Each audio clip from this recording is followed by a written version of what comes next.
coming at you like an avalanche. Part machine, I've never lost a battle that I've had. Body armor like a soldier, I'm a champion. I'm the greatest thing to step out since the earth begun. Raise my fist to show my haters that I'm never going. Just as long as I keep breathing and my blood is flowing. The fire in my belly ain't a women's destiny. The time is now to take my chances, so come on and follow me. Yeah, I'm a warrior. That's right. 'Cause I'm a warrior. I can't be nothing less. Yeah, I'm a warrior. Let's go.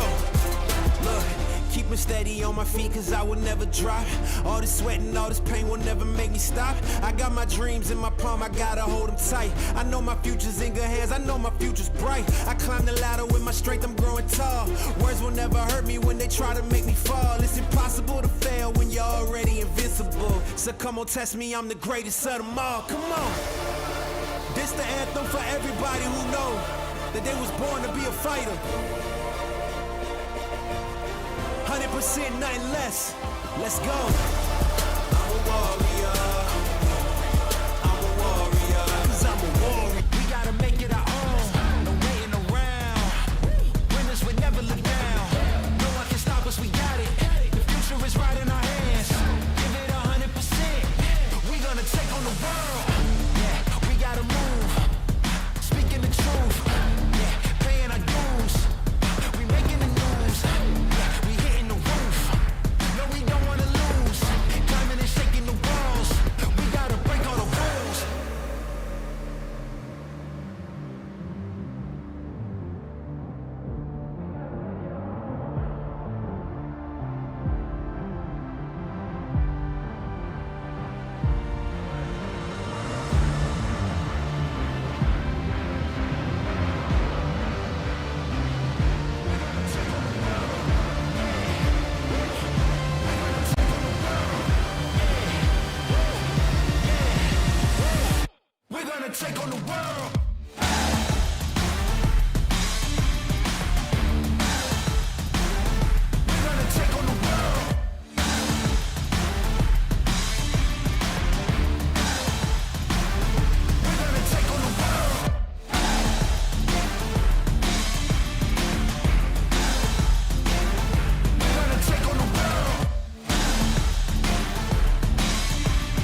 What's good, gamers and ballers? This is eFIBA Season 4. I'm your man, Chang, a.k.a. The Energy. I got my man to the right, my brother, Zunaid, Suleman, a.k.a. India. And this is the North American regions. We are about to crown one of the best 2K team ever when it comes to eFIBA Season 4 here in North America. I'm excited. Are you excited there, India?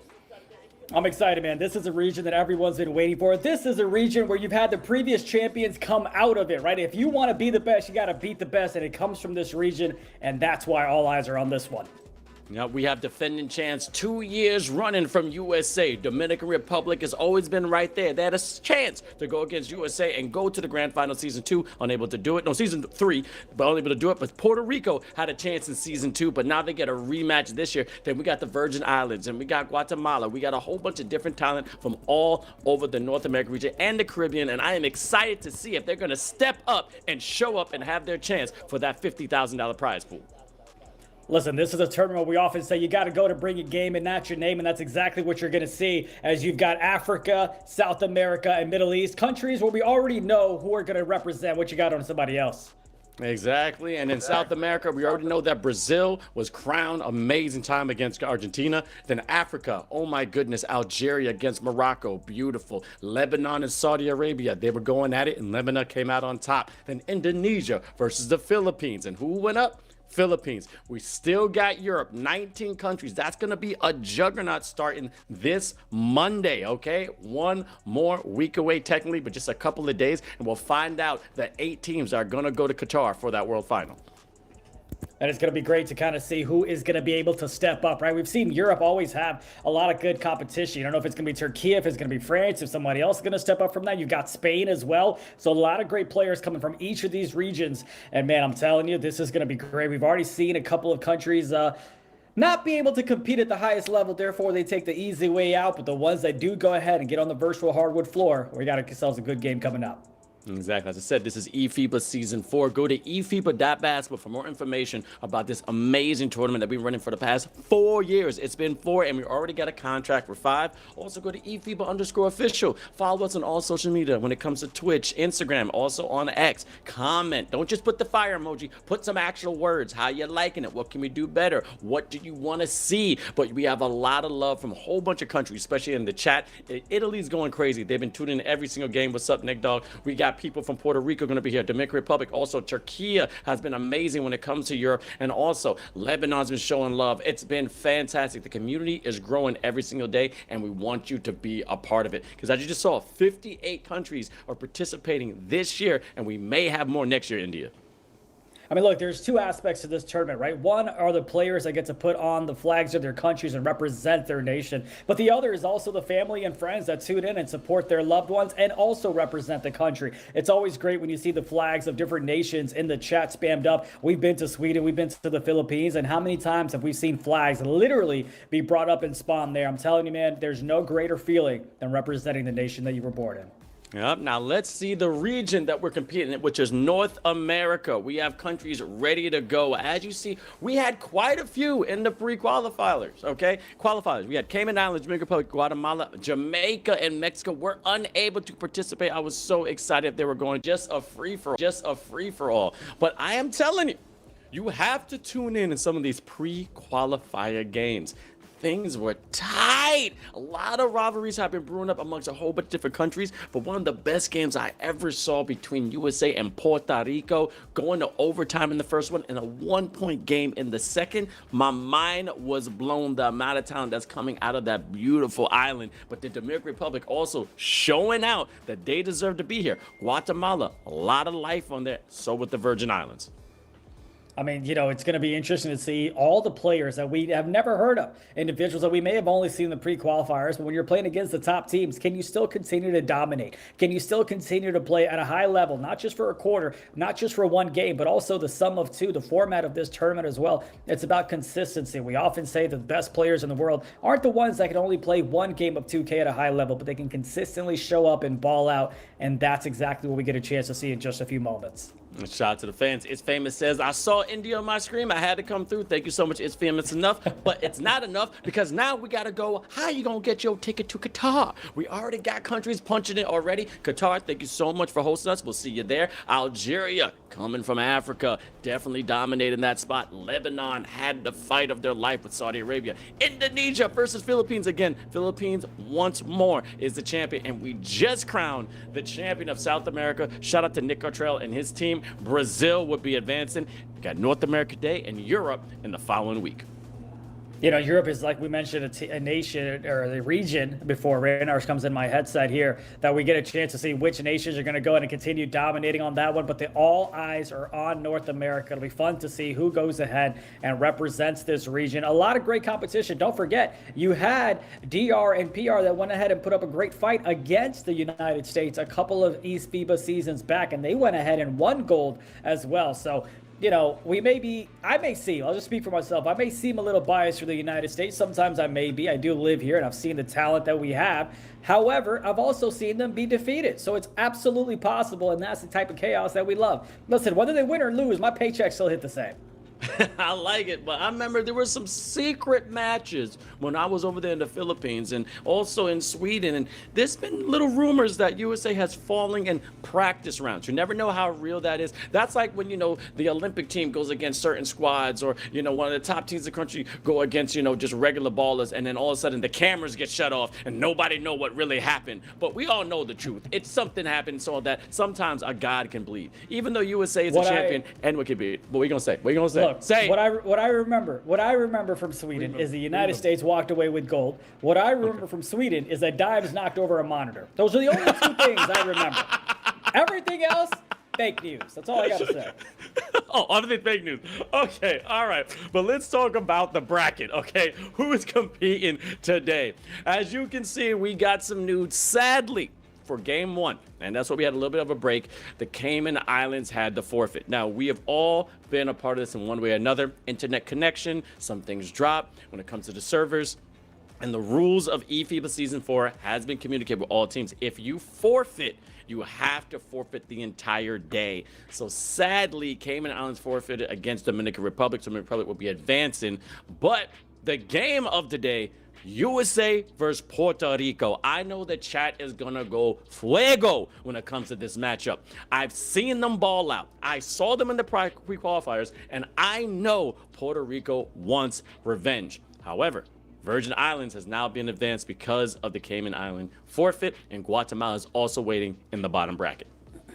Indeed, they are. And of course, the lower bracket is not just a way of us saying, hey, you kind of suck, so we're just going to let you play a couple more games. No, a couple of individuals, a couple of nations that have won their ticket to Qatar have come out from the lower bracket. You have Algeria that's done that same exact thing. You have, Lebanon that went ahead and did that as well. So that lower bracket is just another chance for you to come back to the upper bracket and take what is yours, and that is a ticket to Qatar as well. So it'll be interesting to see how things play out. Of course, the sum of two is us playing 2 games, and the team that scores the most points out of those 2 games is going to be the one that advances to the next round. If somehow, some way the math adds up and everybody's tied up, then we're blessed with a game 3. But so far, that hasn't happened. And look, I'm calling this game while standing up for 5 hours, so I'm not going to lie to you. Let's wrap it up in 2, yeah? You're a real MVP, and we're going to talk about Zunaid Williamson. I know you could probably dunk on like a midi rim. I know that you got a lot of power in them fingertips, and you have a lot of power in them calves for standing up for 5 hours. And I'm just Chang James. Who's the King? Chang James. But we ready. I got energy, and I'm ready to roll there, India. Look, I'm ready to go in 2, and I'd be lying if I said my fingers didn't have magic. And listen, there's a reason I'm using a standing desk. It's because of how tall I am to broadcast this, right? The sun barely shines down. I need a ring light when I'm broadcasting, no matter if it's day or night. I think I just rhymed there. Look at that. Add that to the skill set. By the way, shout out to Famous. Hope you're doing all right, man. I've been thinking about you in the past, so I hope everything's going well with you. Gotcha. And then, as our producer said, the rim's probably 3 feet tall. But anyway, we're going to talk about how a lot of talent has been coming out of North America. Now, let me explain really quick with that bracket, too.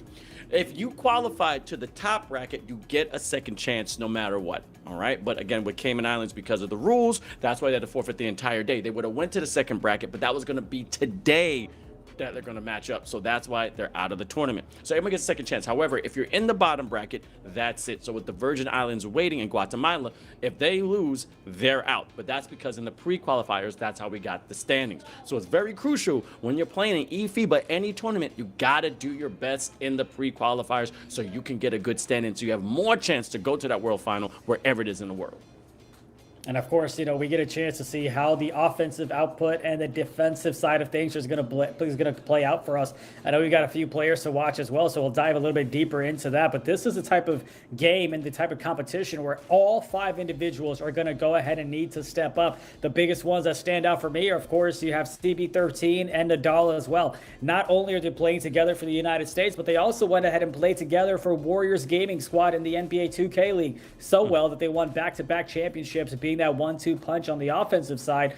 But that doesn't mean that Puerto Rico and Dominican Republic don't have a couple of offensive powerhouses themselves.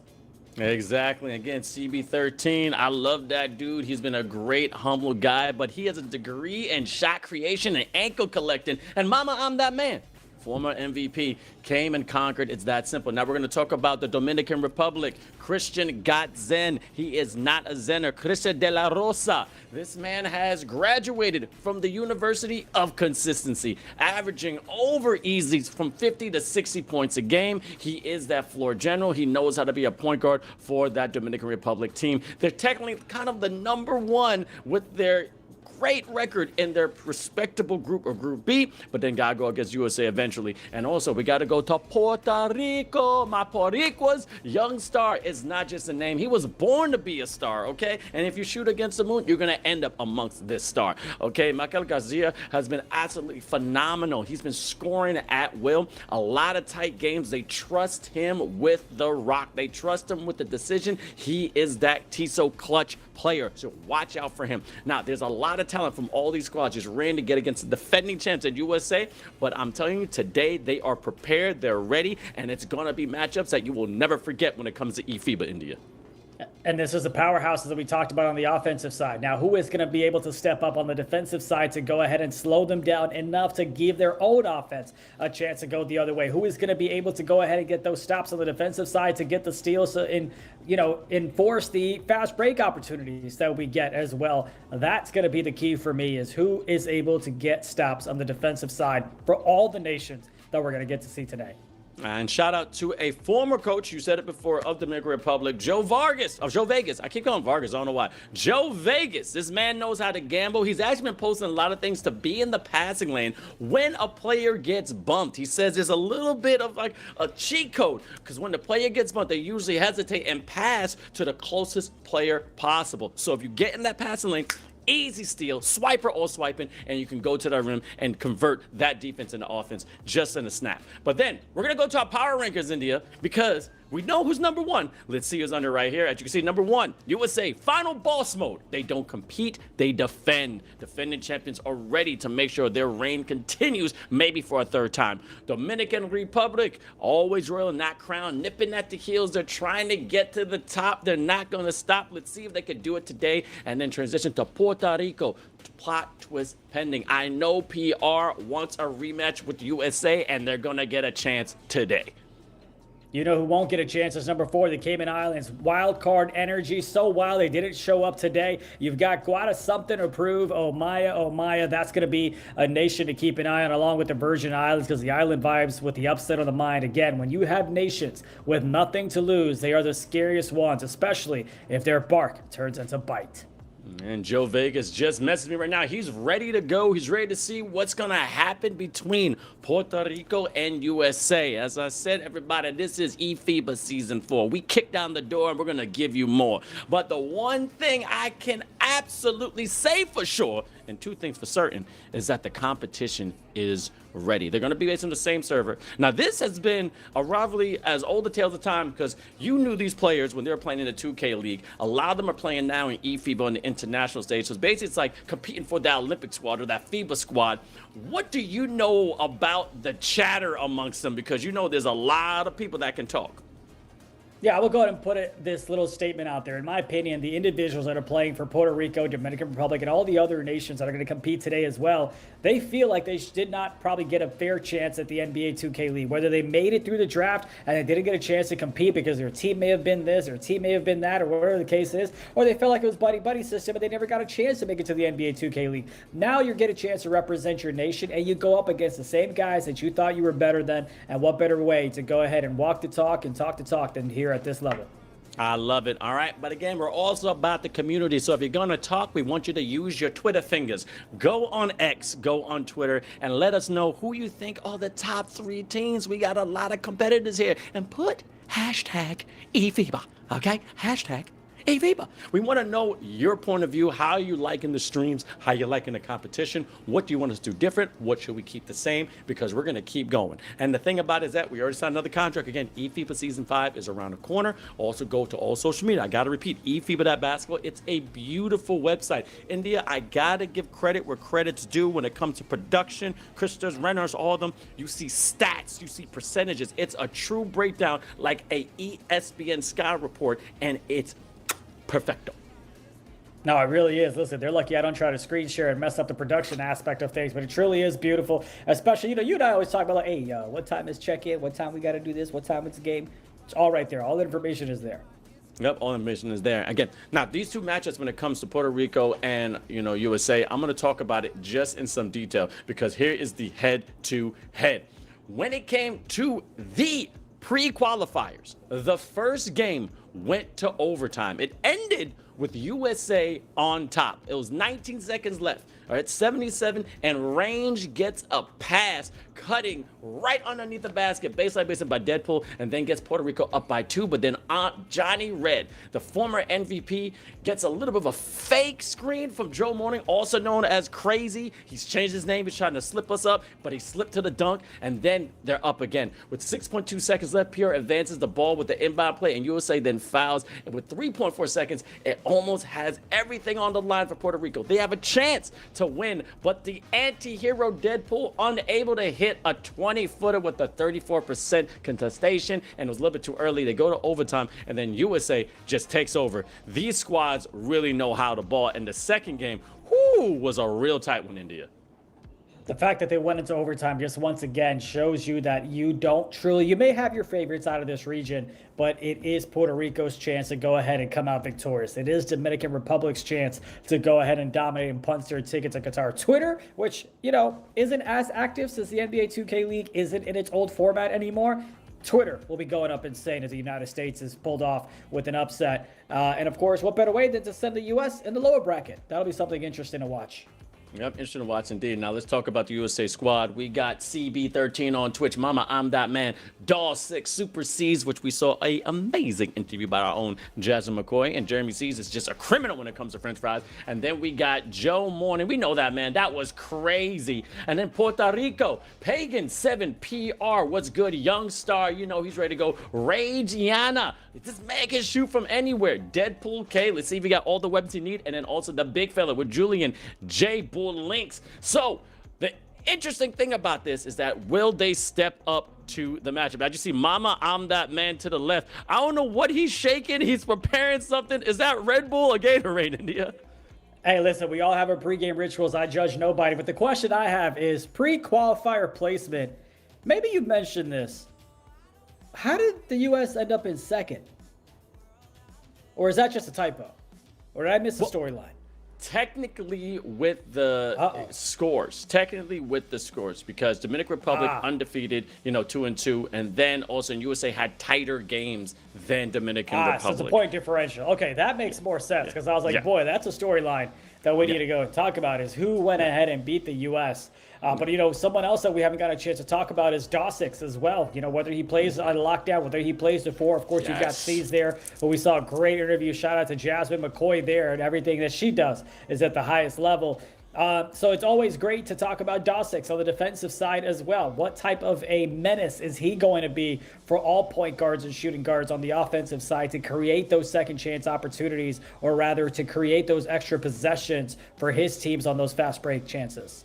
The redhead bear that doesn't care. This man clamps you up. Some games he only scores 4 points, but he is that designated lock on that squad for USA to take out the best player. But as you just saw with those two cameras, we had the left man over there is going to be Mama I'm That Man. But to the right, we got Anthony Gonzalez, a.k.a. Deadpool. And we're going to repeat this also. When you see those two players on the screen, no, it's not just two players playing. It is 5-on-5. This is pro-am mode. And really quick, I'm going to say it at the top of the show.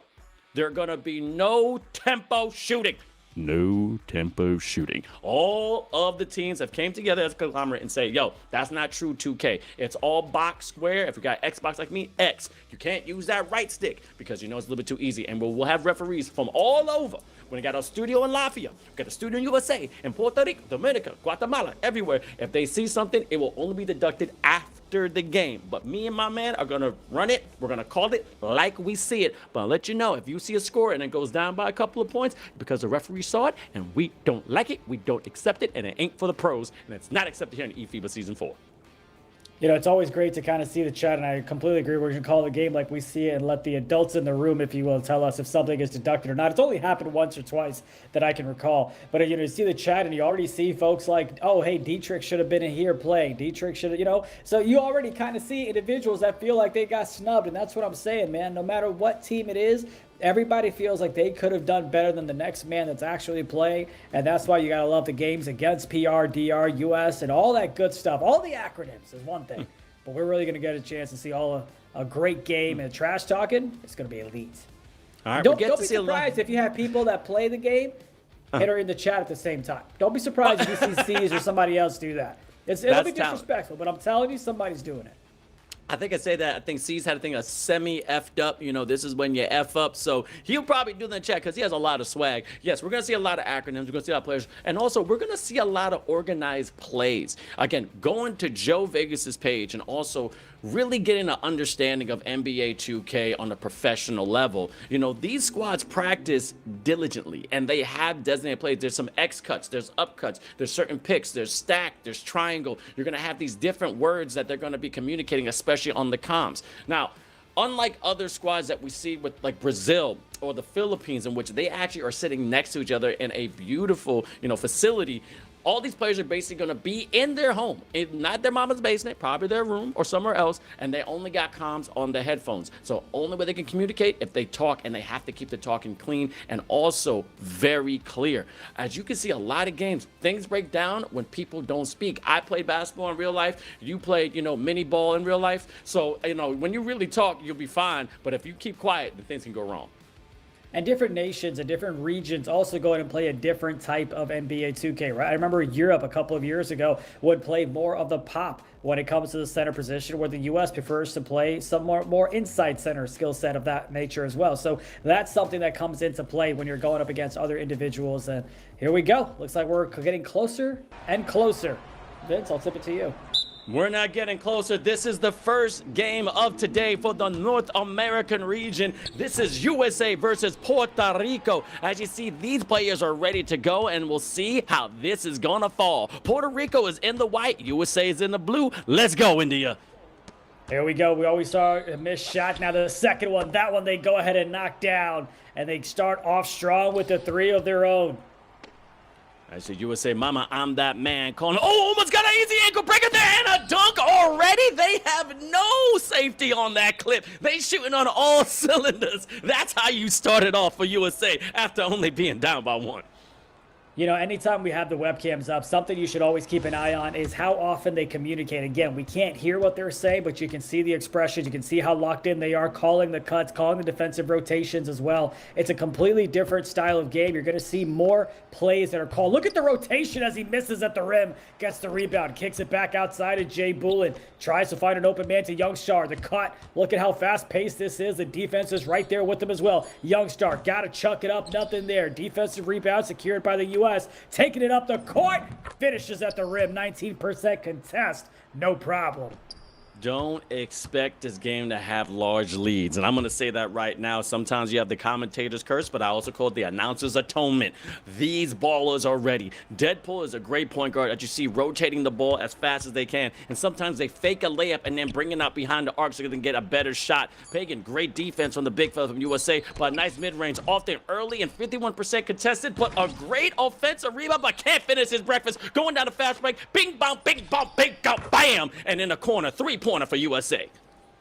And just like that, it's a quick 7-0 run for the U.S. as they gave up a three, but it's been all them since then, and they go ahead and foul as they had an open center headed inside the paint for the easy two. Deadpool Starting things off with the inbound, gets it over to the right side, trying to get their offense set up. No one's in the right corner just yet. There we go. Young star. Looking for an opening. Calls another cut. Defense fell asleep as they give up the easy two. Again, if you're tuning in on YouTube, we do got chats and we also got votes, and we got one thing that we're asking. The real clutch factor is what? Is it vibes? Is it momentum? Or am I just lagging? So just vote in the chat once you be a part of this community. Again, thank you so much for tuning in for eFIBA Season 4. I'm your man, Vince Chang, a.k.a. La Chang James. And I got my man, Zunaid Williamson, about to ball out and also commentate this to the fullest. The energy is going to be going. We're going to keep flowing. As you see, that beautiful pass to the big man out. My mom, that man, gives a point. A little point, but then also gets stolen. Let's see if Puerto Rico can convert this. He had a chance to go ahead and take that open three. He hesitated a little bit, tried to get the pass down low, which got stolen, and leads to 2 points on the other end. Couple of points off turnovers here for PR. CB13 with it now, had a man wide open. You saw the defense rotate late, but they go ahead and foul. That's something else as well, is you'll see these nations that'll foul and slow the game down a little bit as he goes ahead and finishes at the rim to regain the lead right back. Look at the time. All right, we're already 3 minutes in. This is only 9-7, probably the lowest scoring game I have seen for USA and Puerto Rico, which is absolutely insane, but I kind of expected it. When they faced against, it was only 79-85 and 64-65. So you do a lot better math than me, India. If a team is averaging 60 points, how many points they need a quarter so they can get there? If they're averaging 60 points, you're about 15 a quarter to get all the way there. But of course, if a team is averaging 16 per quarter, you're going to get a loss handed to you. Young star from the left side, trying to find an opening from the free throw line. 26% contested, a hand in the face, and it doesn't matter as he knocks it down. You had PR that started off with the three, then the U.S. went on a 7-0 run, and now we're tied up at 11 apiece as he rocks that one deep. Can't get it to go. Rebound secured, and look at the U.S. already back on the defensive side, limiting as many fast break opportunities as they possibly can. Young star gets it back outside to Deadpool. 10 seconds to work with. He goes ahead and takes a midi to take the lead back. Nice shot, smoother than reggaeton. Confidence, that's all I want to see. I just see CP13, point guard, going left and right. Great defense from Puerto Rico. I just see a slight double team right there, leaving that man for just a second. But you got to be careful with that rotation because they will knock down that three no matter what position is on that USA team. Inbound, going to Joe Money, also known as Crazy. Ultimama, that man. Look at the recovery, absolutely like Nurse Joy from Pokemon. But then all green bean right there, and now up by one, USA trying to hold that lead. We said earlier on that the margin of victory is going to get slimmer and slimmer as this nation continues to dominate, or this region with the nations that it has. And it's a 1-point lead for the U.S. With the inbound now is Deadpool for Puerto Rico. Super C's trying to bait the lane passes. He does get the tip, but he doesn't get the steal. And PR with a late shot doesn't go. Rebound secured. And the second chance opportunity puts them up by one. Great foot right there. I'm telling you, that pogo stick is going to be absolutely crucial. But a nice slip by Joe Morning. Good morning to you, too. I think USA starting to wake up, but it's only a 1-point lead with 8 seconds left in the first. Deadpool. Let's see if he has a dead eye with that shot. Little behind the back. Midi can't get it. Little greedy, but then a great defensive board by USA. But now we're only done with 5 minutes, and I'm already sweating, India. Something else that we got to think about as well is that these guards, right, especially for PR, as soon as they beat their defender, they're not really charging the paint. They're just taking their easy middies and getting the two, and so far it's been working for them. So great adjustment after they gave up a 7-0 run early in that first quarter. Down low, mama, I'm that man. Jams it home, and I'm not keeping count of how many lead changes we've had, but just know that's been a lot. Nice it is. Pagan on the top of the key. Keep it nice and calm. Now, time is your friend. You don't need to rush anything. Look for a great shot, not just a good shot. Young star trying to get a little bit of ankle breaker so you can get badge activated. I see no one has been activated just yet because the defense and offense have been absolutely pristine. Range showing a little bit off range, but look at these offensive boards from Puerto Rico. They crash and they're swarming like bees to honey. They're unafraid to make sure they follow their shot to make sure they keep the possession on their side, India. We'll see if they continue to do that, Vince, as Deadpool. Look at Super C shading a little bit. He likes to play a little bit up. And look at him. Look at the rotation as he goes ahead and gets a steal there. Here's a fast break opportunity you don't see often as the U.S. creates the turnover on the defensive side and leads to an easy dunk on the fast break opportunity to put them up by 3.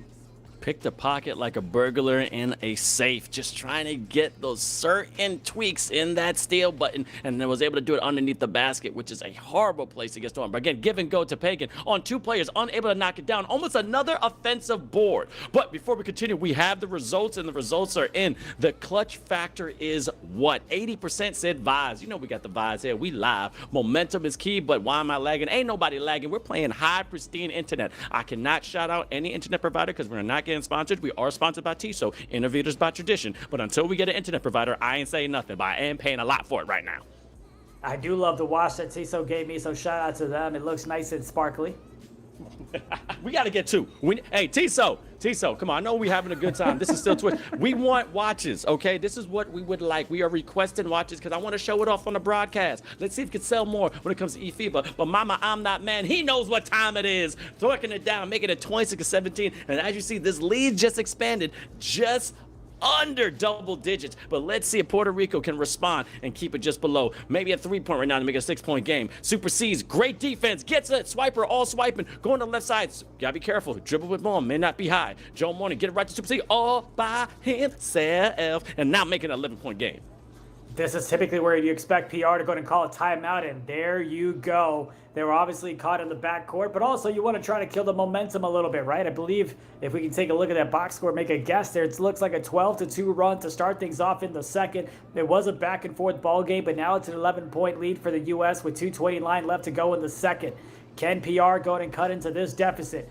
Calls a rep, gets it to the left side, almost stole it away, but somehow gets it through his hands. Deadpool, jump ball coming up. And we'll see who comes out victorious on that one, as the U.S. has just continued to dominate here in the second quarter. Super C's waiting back there for the ball. He gets it. Crazy's running down the court. CB13 to the left side. Dossix with the patience, but he takes a bad shot. Misses. PR on the other end. Finishes at the rim. I just see finisher right there to the left. Super Season Mama, I'm that man. They're representing USA, and also with the swag. And also we got Deadpool and I think Julian Range, or that's J-Pool. Not exactly sure, but again, more representation from Puerto Rico. Thank you so much. And I'm looking at the box score. Nobody's in double digits. Everybody is sharing the rock, trying to score. But I can see some people in the chat saying Puerto Rico is folding. I don't think so. They're doing a lot more work right now. Very dangerous cross pass all the way full court. Let's see if they're going to get something here. Youngstar giving it to Pagan. To the right side, J-Ball all going to the lane. Whoo! Super C's almost had another steal. Be careful. But throwing like Joe Montana. Going to Deadpool. Deadpool, anchor breaker, mid-range, knocking it down, bringing the pain, making it a 7-point game. Once again, as soon as they get past the defender beyond the perimeter area, they go ahead and take the midi. They're not looking to go inside the paint because it gets a little dangerous for them. CB13 to Mama, I'm that man. You get a cut from the right side from C's. Mama looking for a little bit of separation. Defense is staying with him thus far. He goes ahead and chucks that one up. Nothing there. PR with the rebound. Youngstar, less than a minute left to go in the second. 7-point lead for the U.S. Gets it over to the right side. It's Deadpool. Leaves the defender there, finds the open man. He knocks down the shot. The deficit is cut down to 4. I need a la foto of that one. I'm telling you, that was a bad bunny 3. I'm making it a 4-point game. And again, Puerto Rico may be sometimes down, but they are never out. They know the competition. Look at that great defense from Deadpool. Swarming it like a spider. Going to the left side, range. Not going for the range, but dunking all the way. Ripping down the rim. Muy fuego right there. Making a 2-point game in the second. The game of 2K is a game of animations and, of course, a game of momentum as well. Ever since PR called that timeout, they've been able to come back into this one and make it a one-possession ball game. PR, they get a chance to go ahead and take the lead or at worst tie things up. 10 seconds to work with. No shot clock. It's Deadpool with it. Trying to find an open man. Over back outside to Youngstar. Youngstar's to the right side. The defense is there just bullying them. And it's the United States 28, Puerto Rico 26, and we've got ourselves a good one.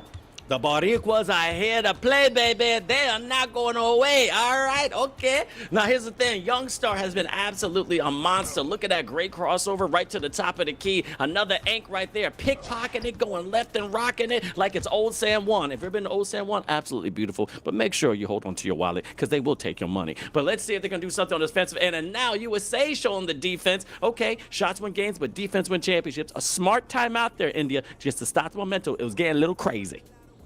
It indeed was, and we talked about that timeout in the past as well. It was 12-2 run for the U.S., and then you had Puerto Rico that closed out that quarter 12-11. So you had a nice 9-0 run if you're Puerto Rico, and you still have ball to tie it up or take the lead if you want it. Deadpool down low, and we've got ourselves a tie ball game to start things off here in the third.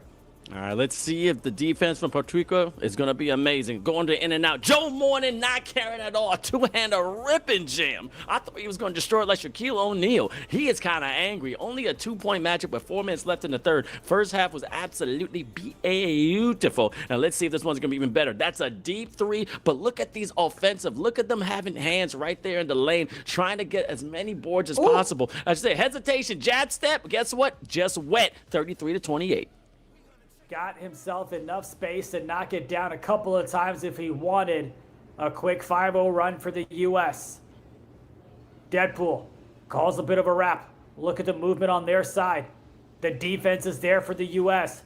Great movement, but they go ahead and give up an easy corner shot there. Now, what happens is you have Super C's that likes to go in and put his hands up, which can slow him down, especially when it comes to the rotations. But don't slow him down when he calls a cut from the right side as he gets 2 points of his own. Did you not see that behind the back pass? Looking like Picasso, an artist on this court. Yeah, look at the confidence. Also, shout out, we got Brazil in the chat. ICBF and Luca Toledo. Don't think I didn't see you. Obrigado. Thank you so much for coming through. We got coaches, we got players, and we got vibes. We don't got no shots there. It's a 4-point game. Let's see all the way to the other end of the line. And now it's 33-35. Puerto Rico only trailing by 2. You know you've got some good defense when you had a backcourt violation a couple of possessions ago. 1-point ball game. A 1 possession ball game. Looking to expand on it. Takes the shot. A little too late with the contested release as well. Nothing there. Once again, Puerto Rico looking to go ahead and tie things up or possibly take the lead since they had a 3-0 lead to start this game. Young Star looking to slow things down, but there's a call on the offensive side. Beefy rotates all the way to the top. Jay Bullen takes that shot wide open. Early release doesn't go. CP13 to Dawsix. Dawsix is usually a defensive player. Giving up the shot, I understand it. Now, Deadpool, let's see if he can avert right here. As you see, look at the USA faces. It's not as confident as they used to. And I'm a commentator. I'm just saying as I see it. You got to see something. That the USA looking a little bit hesitating, a little bit of McDonald's with the McShaky. Because as you can see, it's coming down to the wire. 2-point games. These first 2 matches in the pre-qualifiers are absolutely crucial because you get to test out your opponent. But they were close games. Definitely Titans trying to fight their way out of a cage. But as you go to the other side, USA gets a rebound. Let's see if they're going to convert here. Going in the corner. Mama, I'm that man. Understanding everything's on the line. Joe Morning, this man is absolutely crazy because that's crazy hungry right there, and he eats it up, make it 37-33. We'll see how much hunger he's got left in him. 2 minutes left to go in the third here. Jay Bullet over to Deadpool. Gets a cut to down low. He's not going to be able to get that one, but he gets the offensive board, and that's going to be a quick foul. The first one under 2 minutes. The next one puts him at the line. No more fouls to give for USA. The inbound. Again, you can see Puerto Rico has 0 fouls in this quarter, playing a very clean game. Real open. Look at that mid-range. You got to knock it down. They gave it to you like a freebie. But as you see, USA makes you pay with transition threes. If you don't keep that foot on that lion's neck, it will maul you. And that's what USA is planning to do right now. But Puerto Rico, now going to the line, has to take advantage of these free throws. Goes ahead and knocks down the first one. Takes care of the second one as well.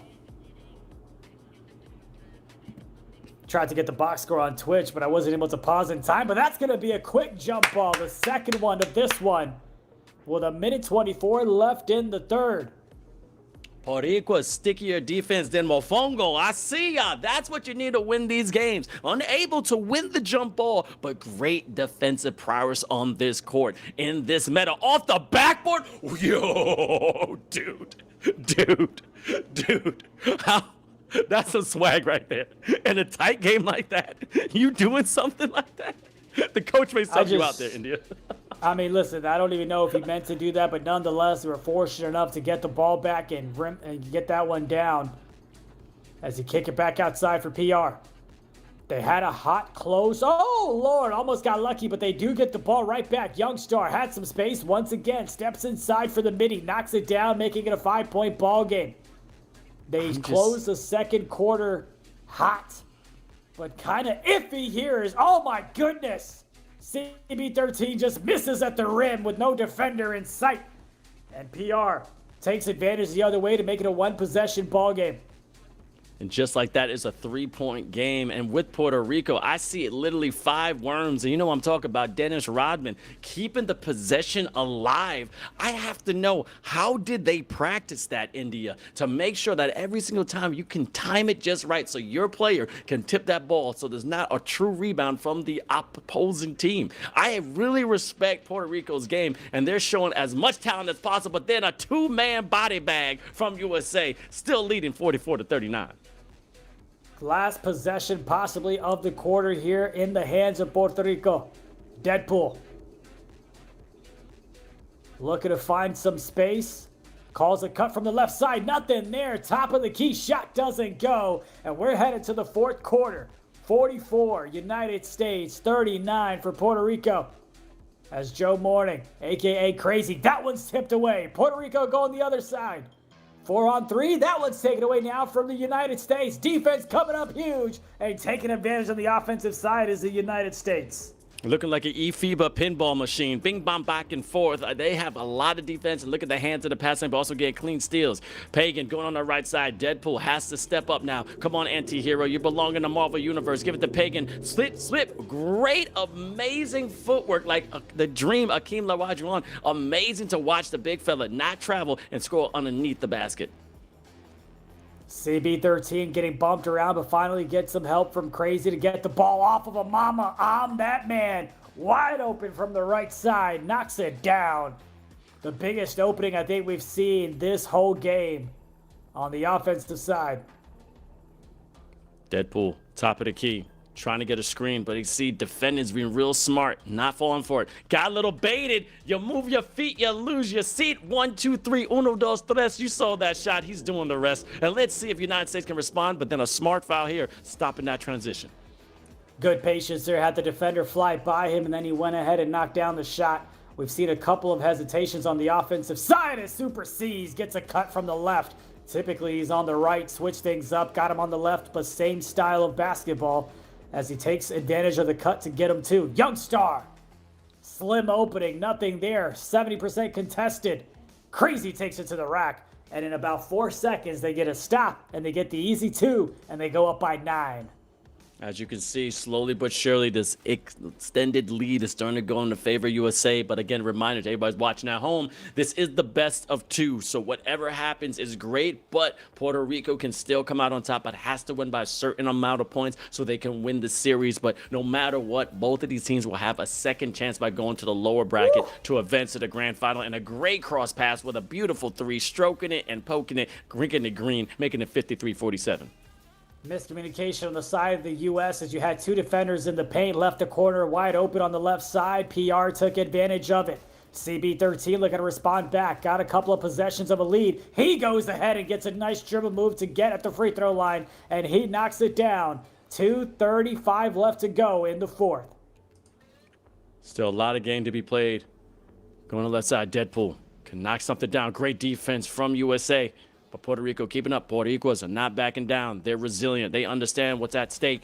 Going to his left side, Youngstar. Trying to move them feet like a bachata dance. Great there, but another foul. Still got some fouls to give. So they won't be going to the line. And again, please go to eFIBA.bas for more information for eFIBA Season 4. Deadpool needs to go ahead and get some buckets together as Puerto Rico. Rotations on point for the U.S. Oh My goodness, I don't know how that coverage was open because that man was draped on him, but he knocks it down to make it a 2-possession ball game. Going to the right side. Joe Morning, also known as Crazy. Keeping. They're going to the left side. CB13. Finding some space. Here we go. Going out to 14. Seconds left in the shot clock. 55 to 49. And you know my favorite time is about to come out. But only if Puerto Rico can get this defensive stop. Great defense from Puerto Rico. Going down. Right side. Give and go, Pagan. And right now, we have a 4-point game with a minute 33 left. And what do we have? Tiso clutch time. This right now, everything's on the line. Let's see if they can handle the pressure here in eFIBA Season 4, the North America Qualifiers. Mama, I'm that man. Going on the left side. Excelente. Look at that beautiful 3, baby. 58 to 51. Did not want to give PR a chance to get in 1-possession ball game, so instead he makes it a 7-point one. 1:14 left to go. Trying to get a steal of C's. Instead, he gets met with a foul. That's the 4th one. Won't come into play unless we head into overtime. Here's the inbound from the right side. Deadpool with it. Gets it up top to Youngstar. Looking for a little bit of space. Gets over to Jay Poulin. Great job there to get back on the defensive side. And that's going to be a violation. Or excuse me, it might have been a 3 in the key. Couldn't see because of the bug there, but looks like it might have been 3 in the key. Trying to get the rebound on the offensive side. I just see Joe Morning, Crazy, Dismaster, activated. Trying to increase that percentage when he's going to pass his ball to his teammates. Going up to Mama, I'm that man. Pump fake. Again, hot potato. And again, knock it down to 3. Don't load up on me, baby. We're still here. And then we don't know what happened. And it knocked it down. 61 to 51. Making it a 10-point game before he's left in the 4th. Ooh, behind the back. Crack a lack and snatch and getting those ankles bacon and building them packing. 54 to 61. 36 seconds left. I don't think it's enough time for them to come back. But they got to shorten that lead so it can help them for the next game, India. Sometimes if the pick isn't there, you got to get some open space and get creative playing one-on-one. The United States is going to come out victorious on this one. And it was a back-and-forth ball game. Got it to the right side. Super C's with the midi shot. Not what he wanted, but the results is what he craved. As it's going to be the United States that's going to come out victorious in this one. Hold on a second. Let's see if we can shorten the lead. Give and go. Trying to get a real quick guy. Shoot it. If it goes down, it does hit. Okay, shorten the lead to 56 to 63. Smart play right there. Now going into the second game, not big of a lead that we want to know that we would like the USA to have. But the one thing I do know is that they have to be prepared. Not having a double-digit lead going to Summit 2 against Puerto Rico isn't really anything because they can make that go away like that. And they're ready for this game too, India. Listen, the margin of victory doesn't matter if you're just going to come out with the victorious effort, right? So that's exactly what the U.S. is taking on their heads. Is that's the fact that, look, we won game 1. We don't care if we won by 2 points, 9 points, or 13. We're going to come out and win game number 2. But you got to give it to PR. They stuck out with the U.S. there for quite some time, especially in that second quarter. It was a bit of a back-and-forth game in that first. At the start of that second quarter, there was an 11-2 run in favor of the U.S., but they closed out that quarter strong to make it 12 to 11 in that second. But that third quarter, they came out a bit flat. Then it was kind of a back and forth, but that back and forth was left a little short-handed, if you will, because they never could regain the lead, especially in the 4th. All right, and also we have a vote in the chat. If you've been tuning on YouTube, also thank you so much on Twitch. Will the USA finally fall today? Not a chance. The Puerto Rico will get the revenge, or I'm always rooting for the underdogs. And I gotta admit, these underdogs are definitely barking. They're ready, and I'm telling you, the teeth are showing. Dawsix, as you see, that great baseline, the down the line dunk. But I'm understanding the gameplay of Puerto Rico. Just be gritty. Every second, and you're not going to see in the replays, they had a chance to get an offensive board or a defensive possession. They took advantage of it. They are not backing down from the juggernauts of North America no matter what. If you want to know the history, though, because, again, in Season 2, Puerto Rico had a chance to go to the finals and won the first game, but then they lost the first game just by a little bit, but couldn't come out. And then the second year, they got disqualified. We'll talk about that later. Because look at this box score: 16-12, 16-19, 15-11, 13-17. This is a matchup, India. It absolutely is, though. This is the quarters that we kind of talked about, right? Not a lot separating them, but it was just the U.S. that kind of continued to take the lead every single quarter, and they took advantage of it. We talked about CB13. If he's ever struggling or not putting out the offensive side of things, you have Mama on that man that steps up with 21 and 8. Then on the other side, you had Youngstar deliver on an equal side of things as well. But ultimately, it was those threes that kind of came into play, and that quarter that we always look for is interesting as well. Just a couple more threes, just a few more threes for the U.S. to go ahead and take the big win here in game number 1. All right, now I am blessed to introduce someone going to be an absolute crucial analytical analyzer. I said it, an analyzer of NBA 2K. He is a former coach. He's a legend in his own right. If you got chips, he's going to bet on it, and he's going to win. The one and only, the Joe Vegas. What's up, brother? Chilling, fellas. How's it going? I'm loving the action so far. Y'all bringing the energy, so hopefully I could be able to match that, because game 1 was electric. That's for sure. I didn't realize Famous gave you the purple fro. Maybe it's just the lights that are in your room. I'm not quite sure what's happening with that one. Then you got the chain. I mean, I haven't seen you in like a couple of years. Just like a new man is what it is. Hey, man, I was trying to go a little bit more natural for the last day of February, just trying to like show it off just a little bit. But, we just here. We living. This man bringing the intellect and the hairline, because I'm gone and so is India's. But the one thing I want to talk about is, what can you say about the game you just saw? Because Puerto Rico did not come out top, but they battled out. It was honestly a tough one. It's very good for them to be able to still try and fight and be able to get those points. The way they want to really look at this one going into game 2 is kind of with the spread mindset, knowing that, all right, I'm going in, okay, it was kind of pretty much like a lag out. You know that you're playing from behind. You have to just keep that in mind the entire time. But a big thing is just playing with pace. You have 2 completely different play styles, with Pagan being on an inside build compared to with Crazy being on that sort of popper, which completely shifts the style of play. But Team USA, they've been here before. You have everybody who has experience, the way they're slowing things down, the way they're being able to limit transition buckets. They're just slowing it down, but also capitalizing on the break, which really can be the difference maker when it comes to this. It's always interesting is on the defensive side of things, we see all these rotations, kings, stacks, and things like that. What do you see on the defensive side out of both of these teams that's impressed you so far? A lot of bait.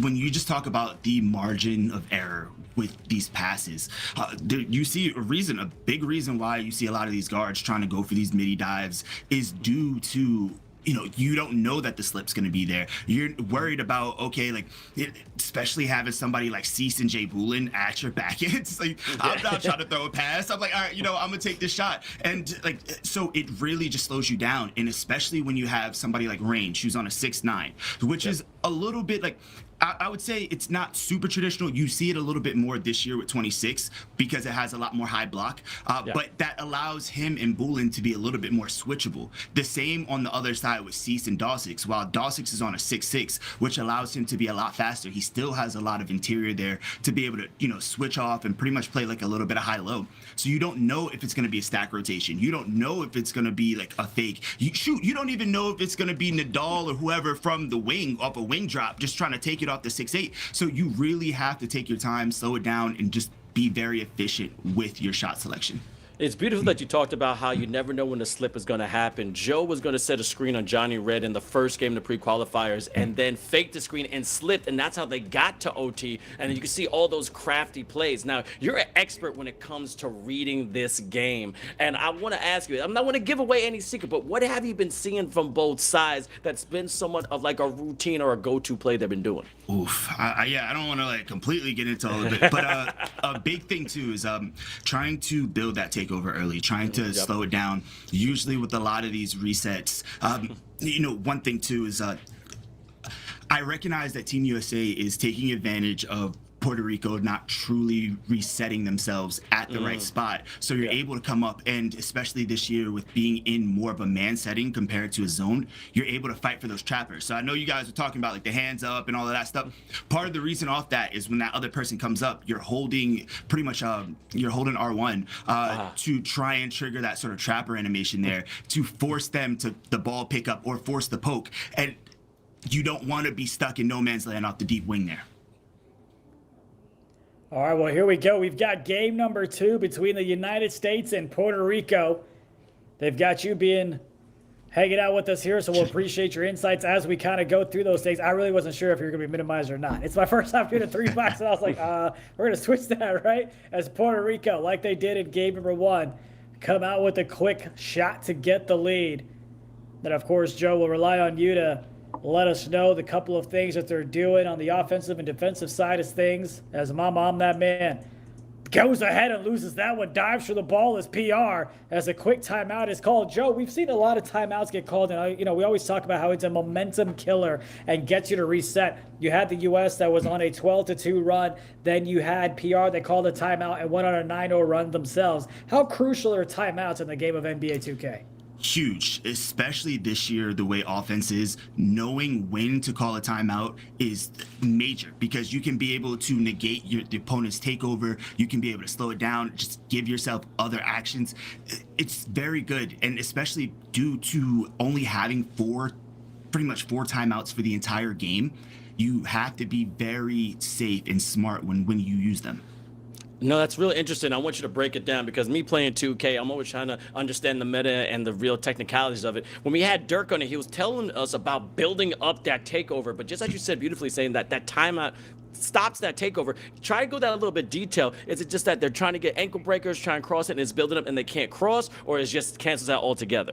So it really all depends. What was introduced this year, which was fantastic, is custom takeovers in NBA 2K26. So you're able to kind of build it. Oh, that was a great shot right there. But you were able to like pretty much create your own. All right, I want to add 3-pointer here. I want to add speed with ball. I want to be able to pick what takeover ability I have. So it allows people to play a little bit more custom. You see a lot of guards kind of running more speed with ball takeover with deep bomber. You see a lot of centers running more dish master. So pretty much that's play take, which is super overpowered. It's just, that as soon as somebody has play take, as soon as it passes, it's most likely going to be a pass back. So you want to be able to play that lane right there. But takeover can really change the game, especially this year. See a shot from the right side. That one doesn't go. We'll see if it's a bit of a closer game as the left one goes ahead and knocks it down. The early lead in game 1 was in favor of Puerto Rico, 3-0. And we had a lot of back and forths as they're up by 2 in this one. See how they're able to go in and close out the quarters. That one's taken away. Puerto Rico in red, United States in white. You just got to love that. That's exactly what I was talking about earlier with range being on that 6'9", being able to play versatile and be able to sit low, play more of that back end. He played the lane perfectly, pressed the button at the right time, and they made him pay. You see it, getting that 3 ball on the other end. Getting a nice how much does that 5-point hurt lead you, though, for on the rebound side? Sorry. I was just, how much does that hurt you on the offensive side in terms of rebound? Or even on the defensive side, you get the speed with the 6'9", but the defensive rebound's got to hurt a little bit. No, he's on a 6'9". Like he has a 95 defensive rebound, 99 offensive rebound. That man is getting boards. If anything, it's going to hurt him more so defensively on the perimeter, where he might not have 99 perimeter, where he's having all of the legend defensive badges that he'll need. But that's why they're playing a little bit more switchable. But also, they probably have a 6'8" out there on their shooting guard, and Deadpool himself has a lot of, oh wow, this threw it off his face, off the easy. But oh, he smoked it. But yeah, just Deadpool also has a lot of defense on his build, so it allows them to be able to play more unique. And that's why I love that you did research on all these different builds, and that's why I love your input when it comes to this, because these builds have been absolutely crucial to make these teams absolutely optimum in their own defensive right or offensive right as well. But making a 12-point game right now, 12-7, and you see Puerto Rico starting to stretch this league. Now, I was talking about before how Puerto Rico are like Dennis Rodmans. They keep the play active. They are tipping. They're making sure that no one's getting a rebound. Can you explain the mechanics of that part of being a defensive player? Yeah, so it really, and that pretty much comes into team play, right? And, oh, wow, projection. Wow. Cease, man, that's super. That is super. People say it's glazed, but when you're the best at what you do, you just got to give respect. But a reason you're getting a lot of those tip passes is due to not completely being there, but you still have a high enough rebound to be able to tip the pass back. It's still, I would say RNG, but it's still random when it comes to the tipped rebounds, but due to them having a lot of high rebound out there, it's going to allow them to be able to come down with more of those boards compared to Team USA. We'll see how advantage those rebounds get to you as that shot from the midi, that one goes 15 seconds to close out this one. The United States looks to be going into the second quarter trailing. 10 seconds to go. CB13 with the 3. Knocks it down. As you can see, left side Deadpool. 5 seconds left, but here's the thing going on. Youngstar going up with that nice midi, but unable to knock it down. You can see a lot of defense now. Now it's only a 2-point game. USA was trailing. Again, this is eFIBA Season 4. This is my gamers and ballers that are balling for a chance to go to Qatar with the $50,000 prize pool. Puerto Rico and USA have been going out ever since the pre-qualifiers. As you see, Puerto Rico in the red, USA in the white, and we have a legend, a former coach of the 2K League, Joe Vegas, joining us right now. And we're going to make sure we get his all-expert input when it comes to this game, when it comes to builds and how these teams are going to be the best in 2K. Now, Joe, have to ask also. Now, USA has been trailing a little bit. They usually don't trail. Have you ever been part of a situation like this when you were coaching in the 2K League, and what would you be telling to your players right now? Just one possession at a time. There's still so much time in this game, especially when it comes to this year's game. You can come back from a lot of leads. It's just keep your mental right. Just keep focused. Worry about the next play. That's just really it. And wow, just range with the bait right there. Just dropping back. Beautiful. And by the way, Nick Dog, I see you there. Yeah, it is the art form, you right. But we talking about tip passes, not boxing out, not beating them to the spot, not doing all of that stuff. Yes, we're talking about tip passes. Not the game, tip passes. We talking about the tip, baby. Tell one more time. The tip. So go to the restaurant. You got to leave the tip. That's what we want, with the tip. Yeah, we're But still yeah. not getting sponsors next season. We'll be fine. We all more watches. Me, you, and Joe are going to be blinging. Hey, I love to hear that. That is a great foul right there, too, to stop the second chance opportunity. Cease definitely missed that one in the corner, but just being able to just intentional foul right there kept that from being another second chance opportunity. Takes a shot, misses that one, though. Goes the other side. Quick opportunity on the offensive side. Don't look now, but it's Puerto Rico with the lead, up by 8. And the U.S., will they be able to close the gap or possibly take the lead to close out the quarter? Great defensive stop there by Puerto Rico. One more time. Easy buckets on the other side. 2 quick stops, 5 quick points from Puerto Rico, and they're up by 10. Transition game is really make or break when it comes to 2K. You have to be able to get back on defense to limit the transition buckets, as well as be out on the other side. Go out. You see them people trying to say it's cherry picking. No, it's an art form. That is an art form.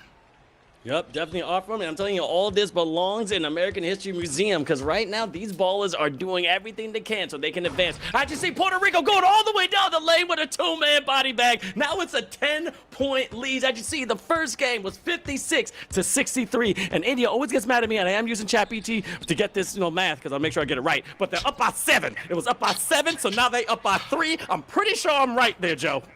Hey man, look, don't look at me when it comes to math. All right, like I'm not the one. We gonna just stick to India, so it's cool, Yeah, points.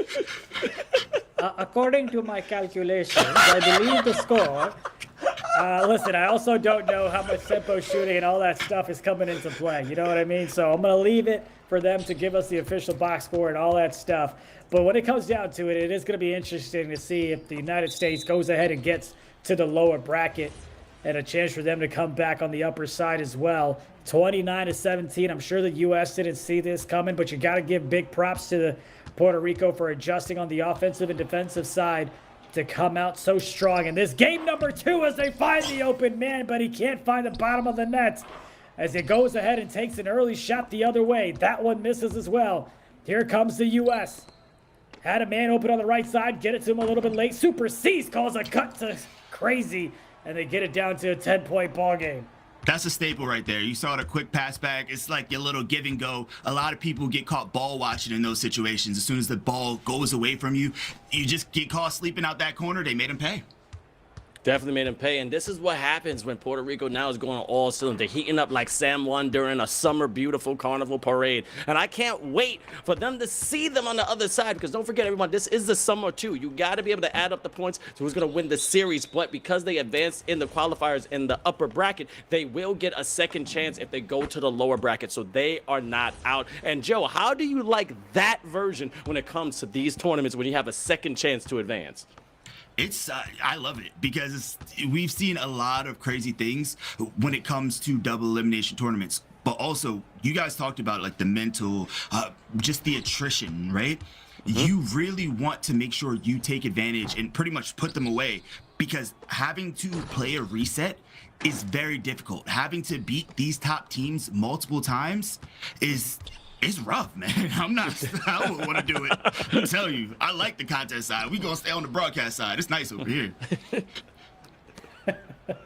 Yeah, wait till you wake up at 3 a.m. to call a couple of the other regions where we don't live in as a shot. Oh, he gave up a good shot for a better one. And he knocks it down to cut the lead to single digits.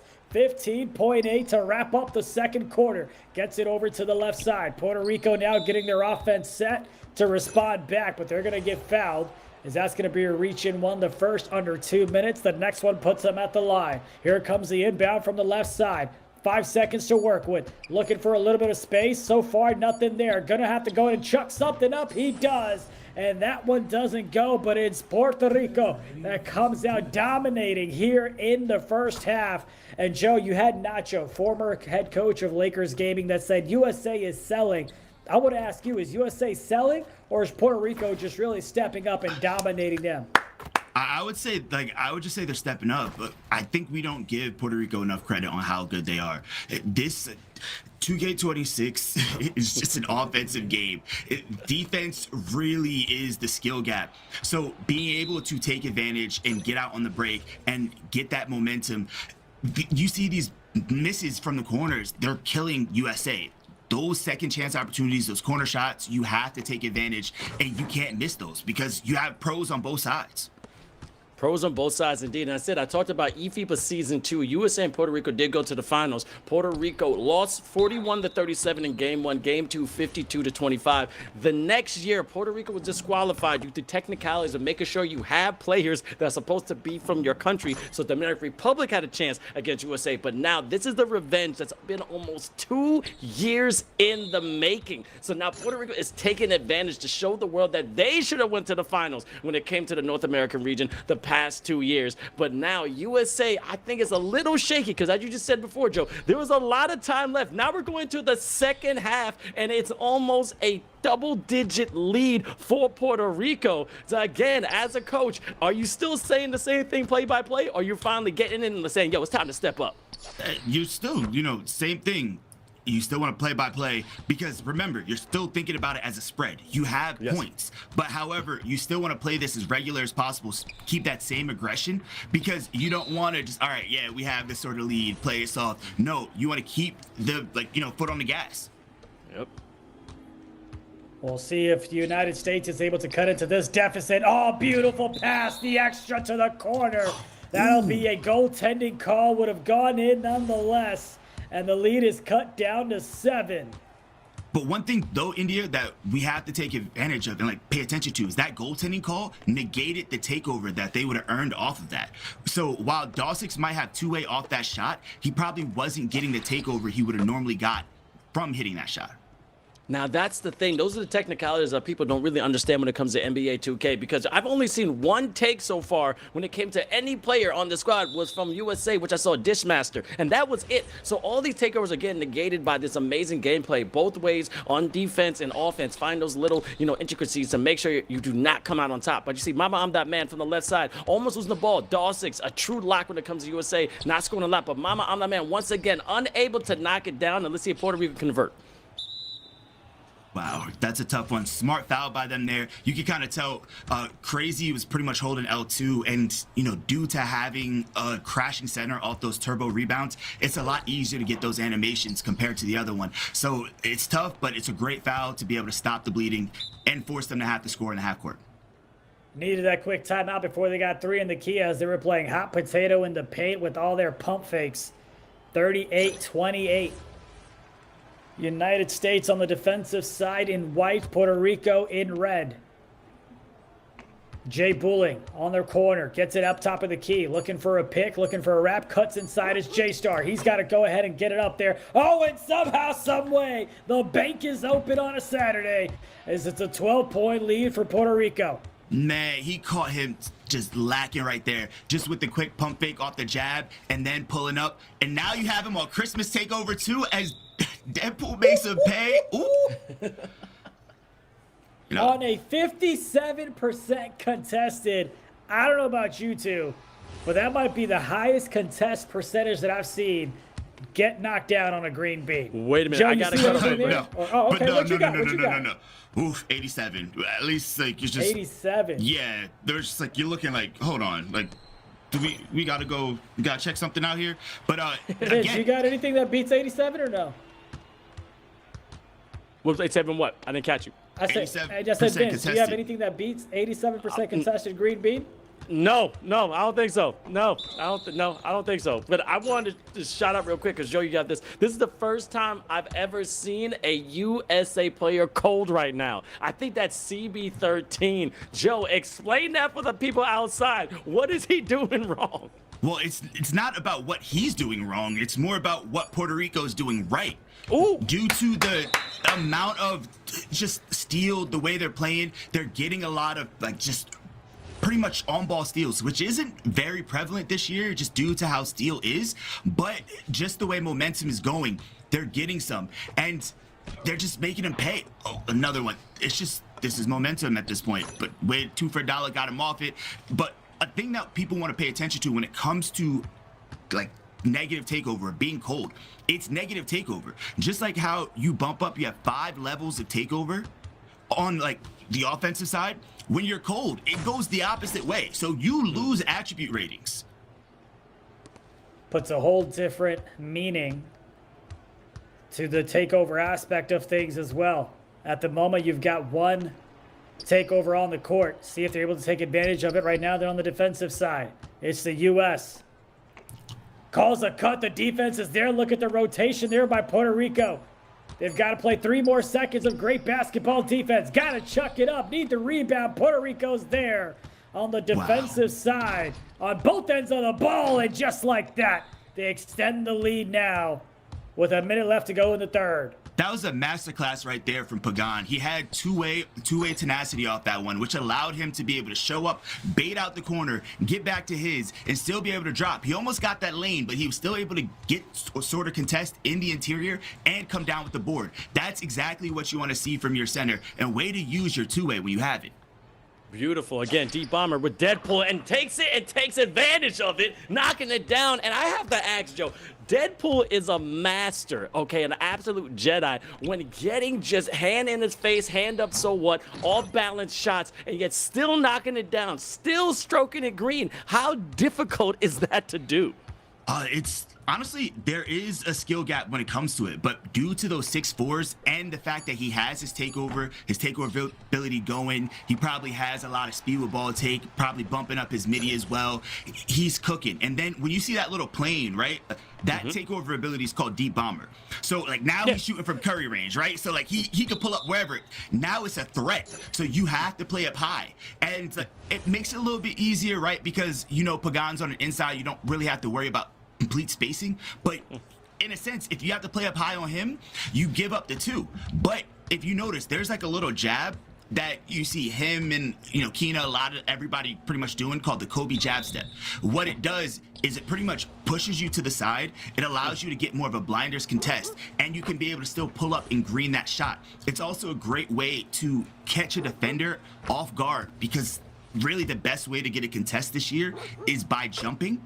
So you jump out of the play, gotcha, I'm gonna make you pay.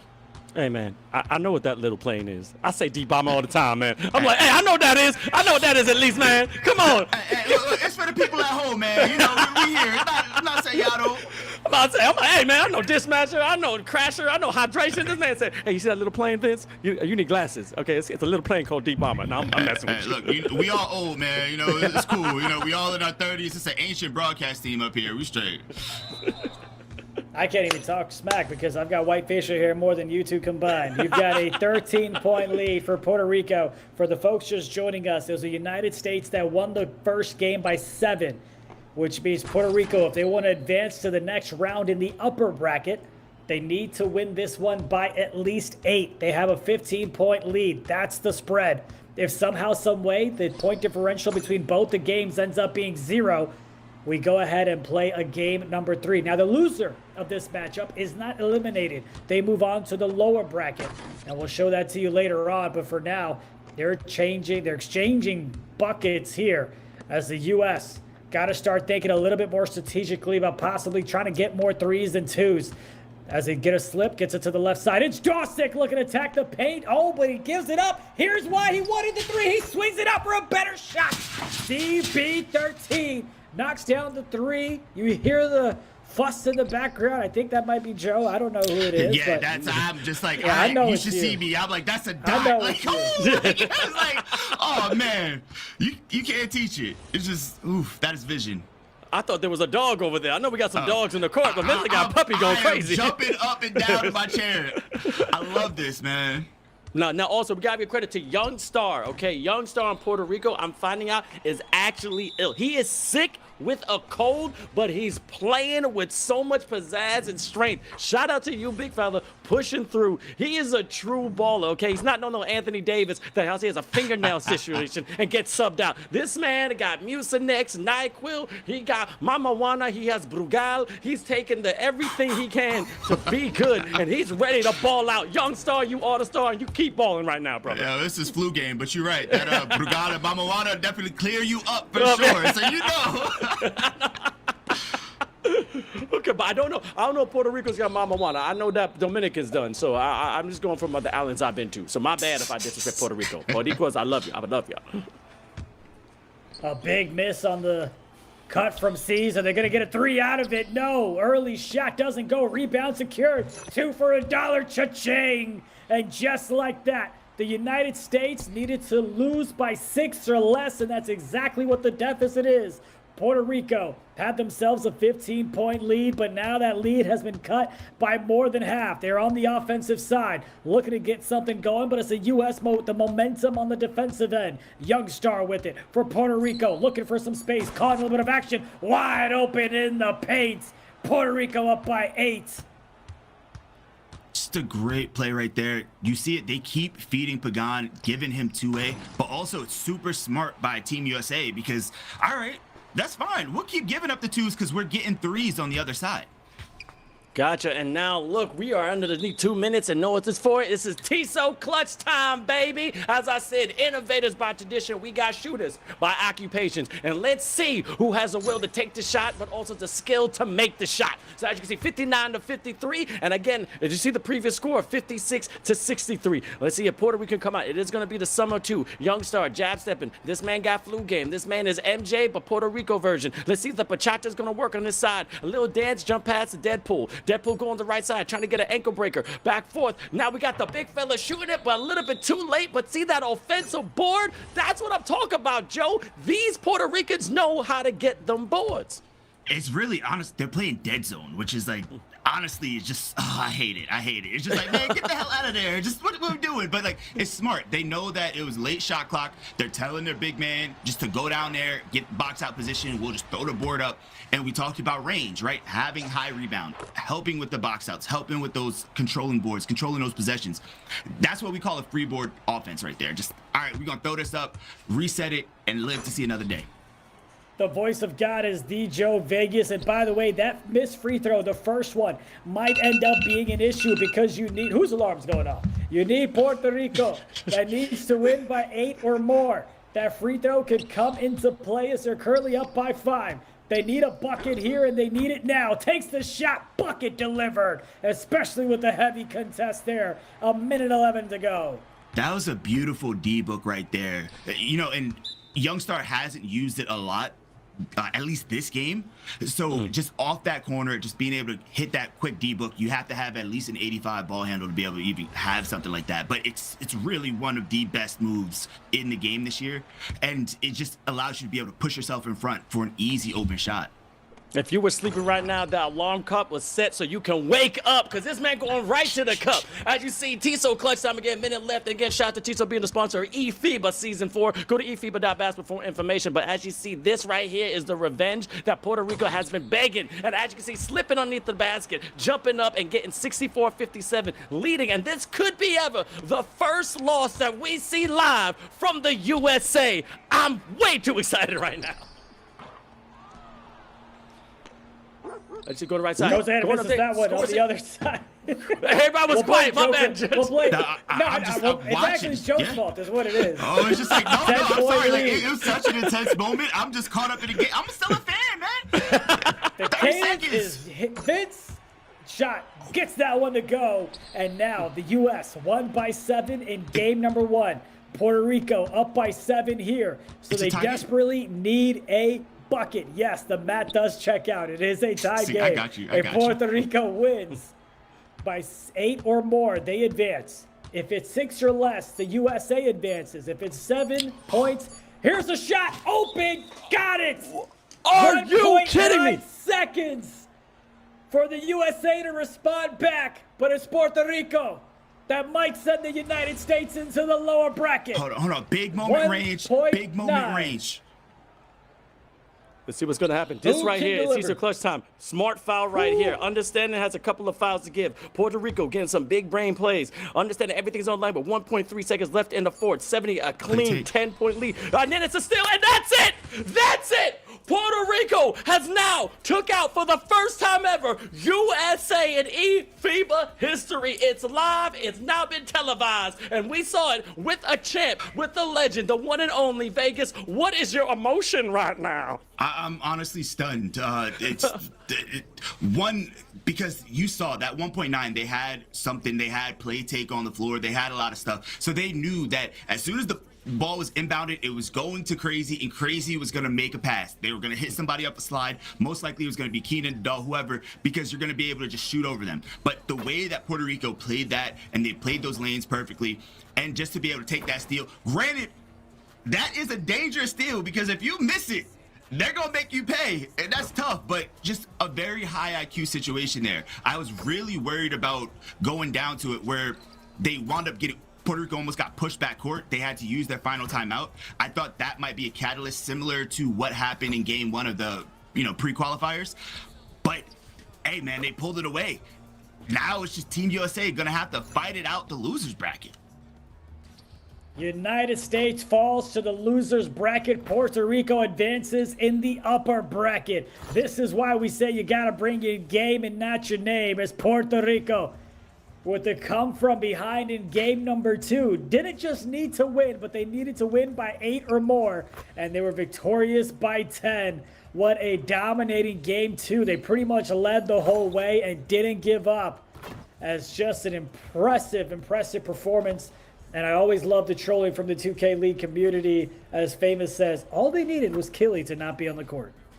Hey, sometimes it is what it is, but it's just crazy. Like, they tried to come up and help there. We kind of saw all that last play.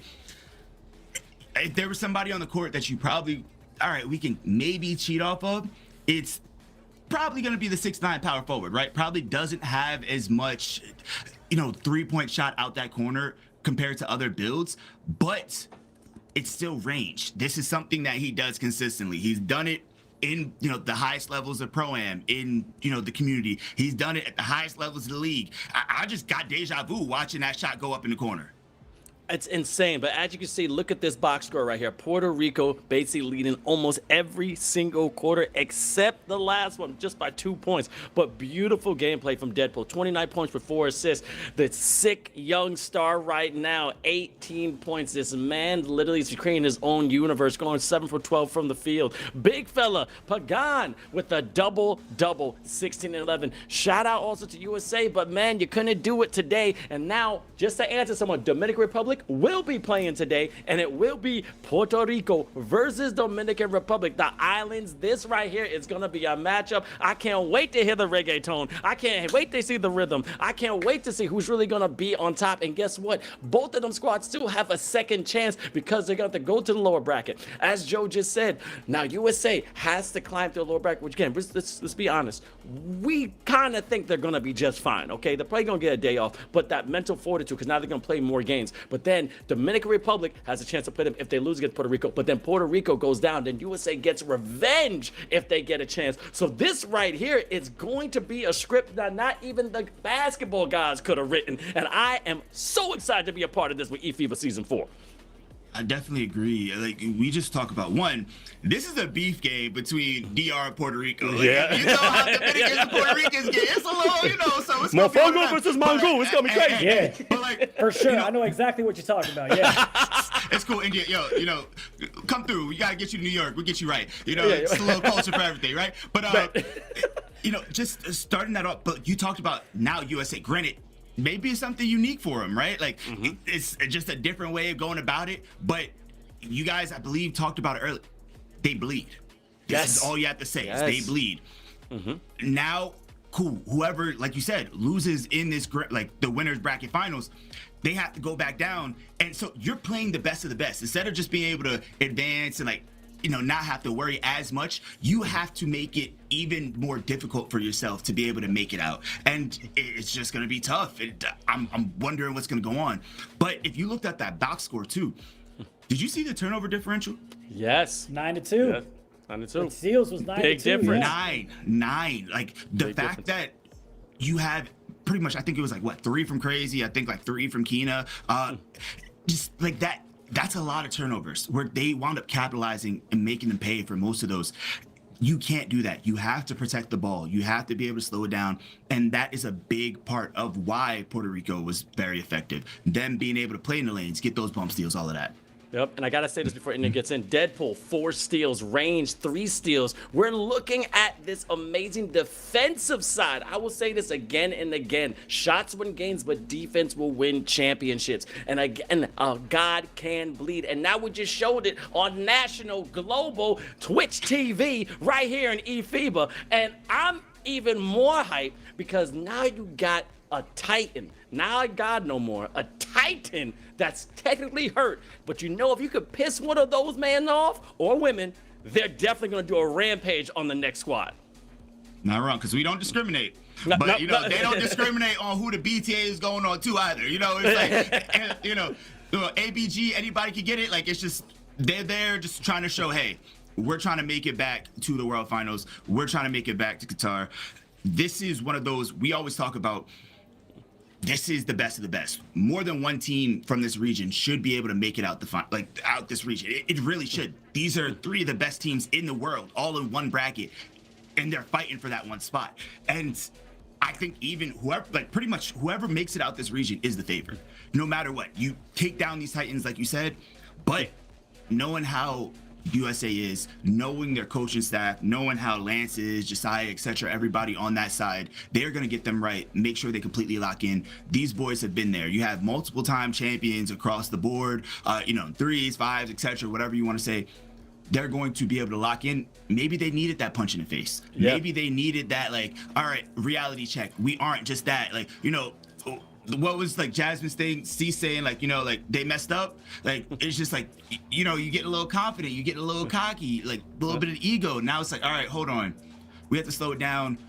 They've been working just as hard. We got to lock in. Well, you'll get a chance to see the United States play in the lower bracket, but you best believe that they are going to keep eyes on Dominican Republic taking on Puerto Rico to get some scouting report on film as well, as you'll have the United States take on Guatemala. And then the winner of that will take on the Virgin Islands. So the U.S., just being realistic, has what the world may perceive as an easier route to game number 7, which is they would probably go ahead and face either Dominican Republic or Puerto Rico if they want to make it back to game 8. But the one that everyone has circled is game number 3, and that's the Dominican Republic taking on Puerto Rico. We talked about the bad blood, quote unquote, between these two teams. If you're Puerto Rico, you're coming off of a high. You just defeated the United States. If you're Dominican Republic, you got the easy dub against the Cayman Islands, which even if y'all played, you probably would have won that game as well. So the hot hand versus the team that has been on the sidelines for a minute, Vince, that'll be a good one. It's going to be an amazing one. And as the man said, sometimes you need a punch in the mouth. And one of the rappers said, consider, hey, hold it down, slow it down. I just dissed you. And that would just happen to the USA. You think you're all hot stuff? It's time for something called a reality check. We got heat checks in game. This was a reality check. This has actually been insane. I know you've been tuning in everywhere when it came to Twitch and YouTube. This is eFIBA Season 4 North America Regional Finals, baby. We got a lot more gameplay in store for everybody today. Puerto Rico versus Dominican Republic is next. Do not go anywhere. I'm Vince Chang. That's Joe Vegas. That's India. We'll see you in just a moment. We got a little intermission. Peace out.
Gamers and Ballers, eFIBA Season 4 has been absolutely amazing. And just like we're on the blacktop for NBA 2K26, we got 3 pristine ballers right now. I'm your man, Chang, aka The Energy. You got the one and only Indian, Zunaid, Suleman. And we got an addition, legendary coach, understanding what the game's about and all the schematics, the one and only Joe Vegas. We just saw history in my eyes when it comes to eFIBA before the esports open, because I heard some history there. We could talk about it. But USA just fell to the losers bracket. They're not out of the tournament, but loser bracket going against Guatemala because Puerto Rico did some bad boning.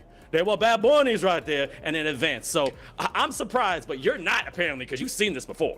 Hey, look, you know, because just to get everybody a little bit of context, right, what was happening beforehand, Vince was like, oh, this is the first time. No, it wasn't. Put some respect on DR's name, all right? We were the first ones to upset them. You know, it's kind of like Soulja Boy, like, PR. But, like, nah. But also, that's what makes this matchup even more, because everybody wants to beat Team USA. Everybody wants to make it out. So it just adds to it, right? But you might not be wrong. It might just be like the year PR, right? Like, they're doing it for Bonito, like, you know?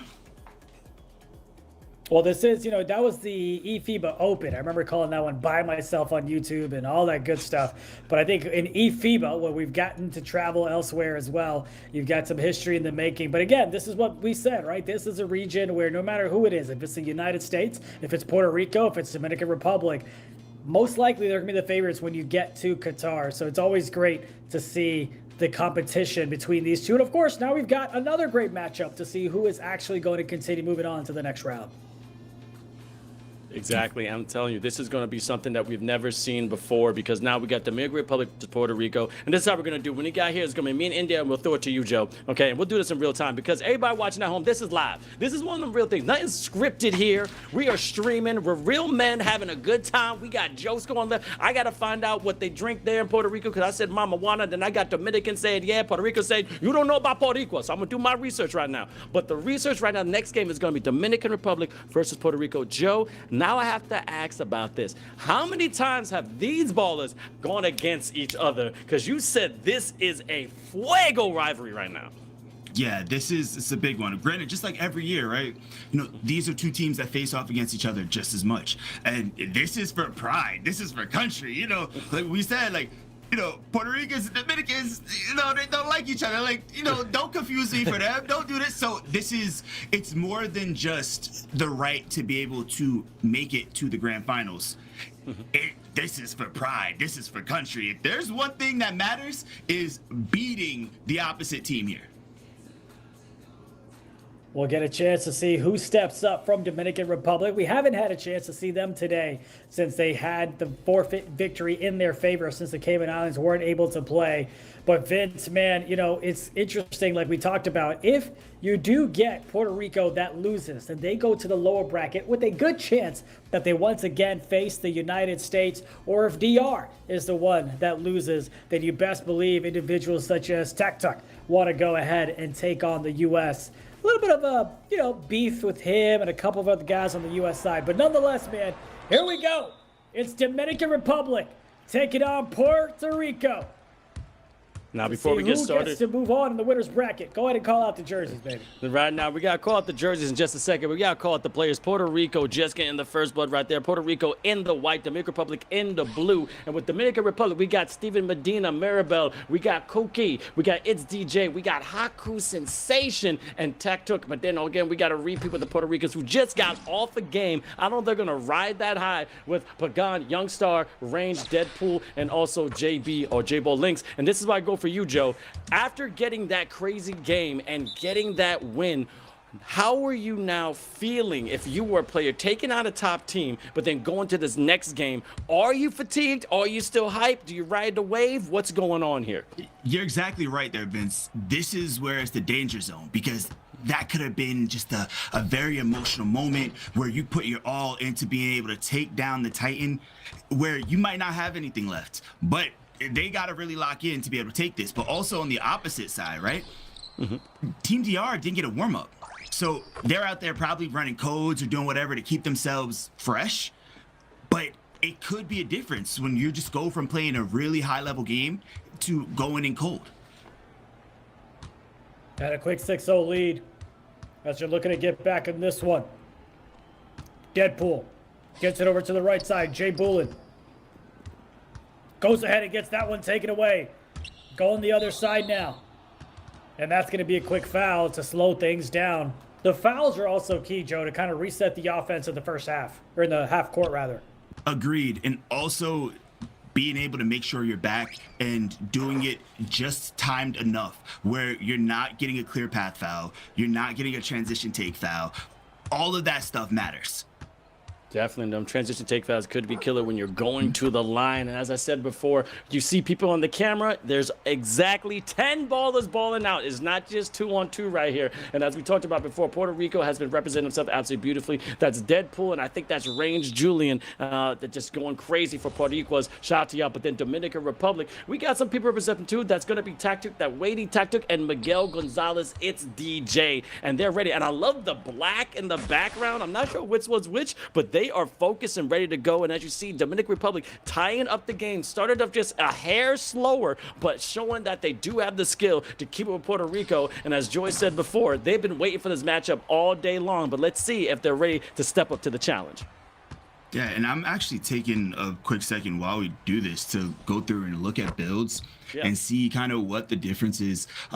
They look like they're kind of matched up pretty evenly. The biggest difference being the fact that Mirabal is on a 6'5", as well as the power forward matchup. You have their back end being on a 6'7", while Jay Boolin's on a 6'8". And then lastly, of course, is the 6'11" versus the inside. So you have Tack on a pop, while Pagan is still on that inside build, which can make a difference. Hey, man, put me on a 7-3 and put me in, coach, as that smother doesn't go. Early release. That one's taken away. Tack tuck. You're not loading up for me, buddy. I'm just saying, let me look at the boards for all the misses you got. You know what? If you go talk SHIT, let me go to remind the folks. Whenever we played Play Now, I beat you every single time. Let's not go down this road. Yeah, how many Let's not go down this years road. ago, right? How many years ago was this? Hey, I'm happy to load up. Let me get my Xbox back. I'm happy to load up. Let's go run some. Yeah, my career. We played. This is 5-on-5. Listen, everybody controls one person.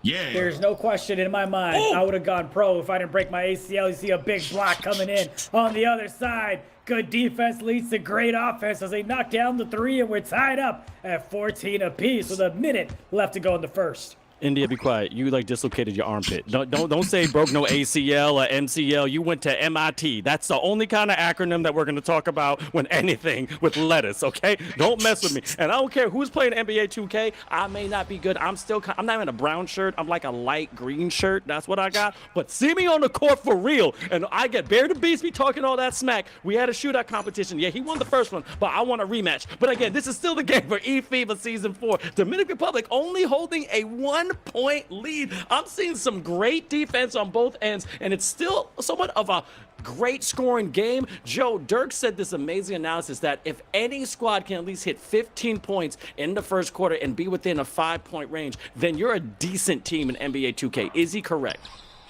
Yes, but also no. For this year, especially the way that offense is and how scoring is, it's hard to get stops. It's hard to get contests.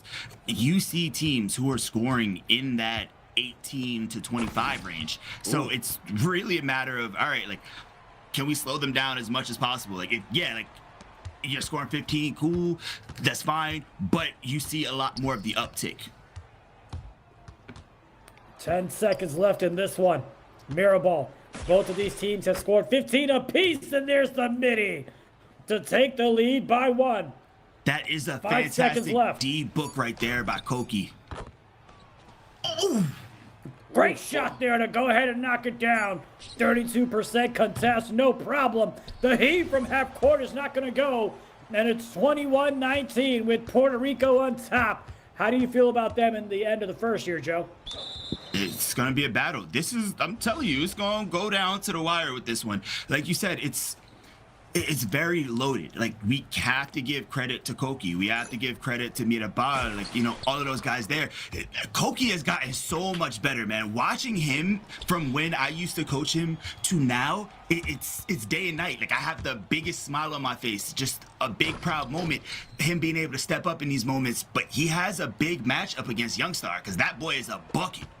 Definitely a bucket. And also, we got something that we need your votes on, okay? Who is taking the first steps to the grand final? I see people in the chat. I see you, Giegerd. Look, this is just the upper bracket final. This is not the grand final. The grand final is going to be battled out tomorrow, so make sure you tune in on Twitch, also YouTube, so you can see it live. USA have just been bumped down. We're going to be facing Guatemala. Sadly, there's certain teams that were unable to participate because of technological issues, which was a forfeit, and that was from the Cayman Islands. The Virgin Islands are still in it as well, so they still have a shot. But again, it's going to be a longer road for USA. And I got to make sure, I don't know where you from, Joe. I don't know. Are you Dominican, Puerto Rican, or just, you know, just a different kind of I'm mixed. So, like, you know, but, you know, grow up in New York too. So, you know, we similar, you know, Brooklyn. So it's one of those. But yeah, I definitely, honestly, I'm Puerto Rican, but yeah, but I said you didn't answer the question. Like, why did you avoid it? I'm mixed, man. I'm mixed. What? Well, no, I'm black, white, and Puerto Rican, technically. Okay, but, like, there you know, I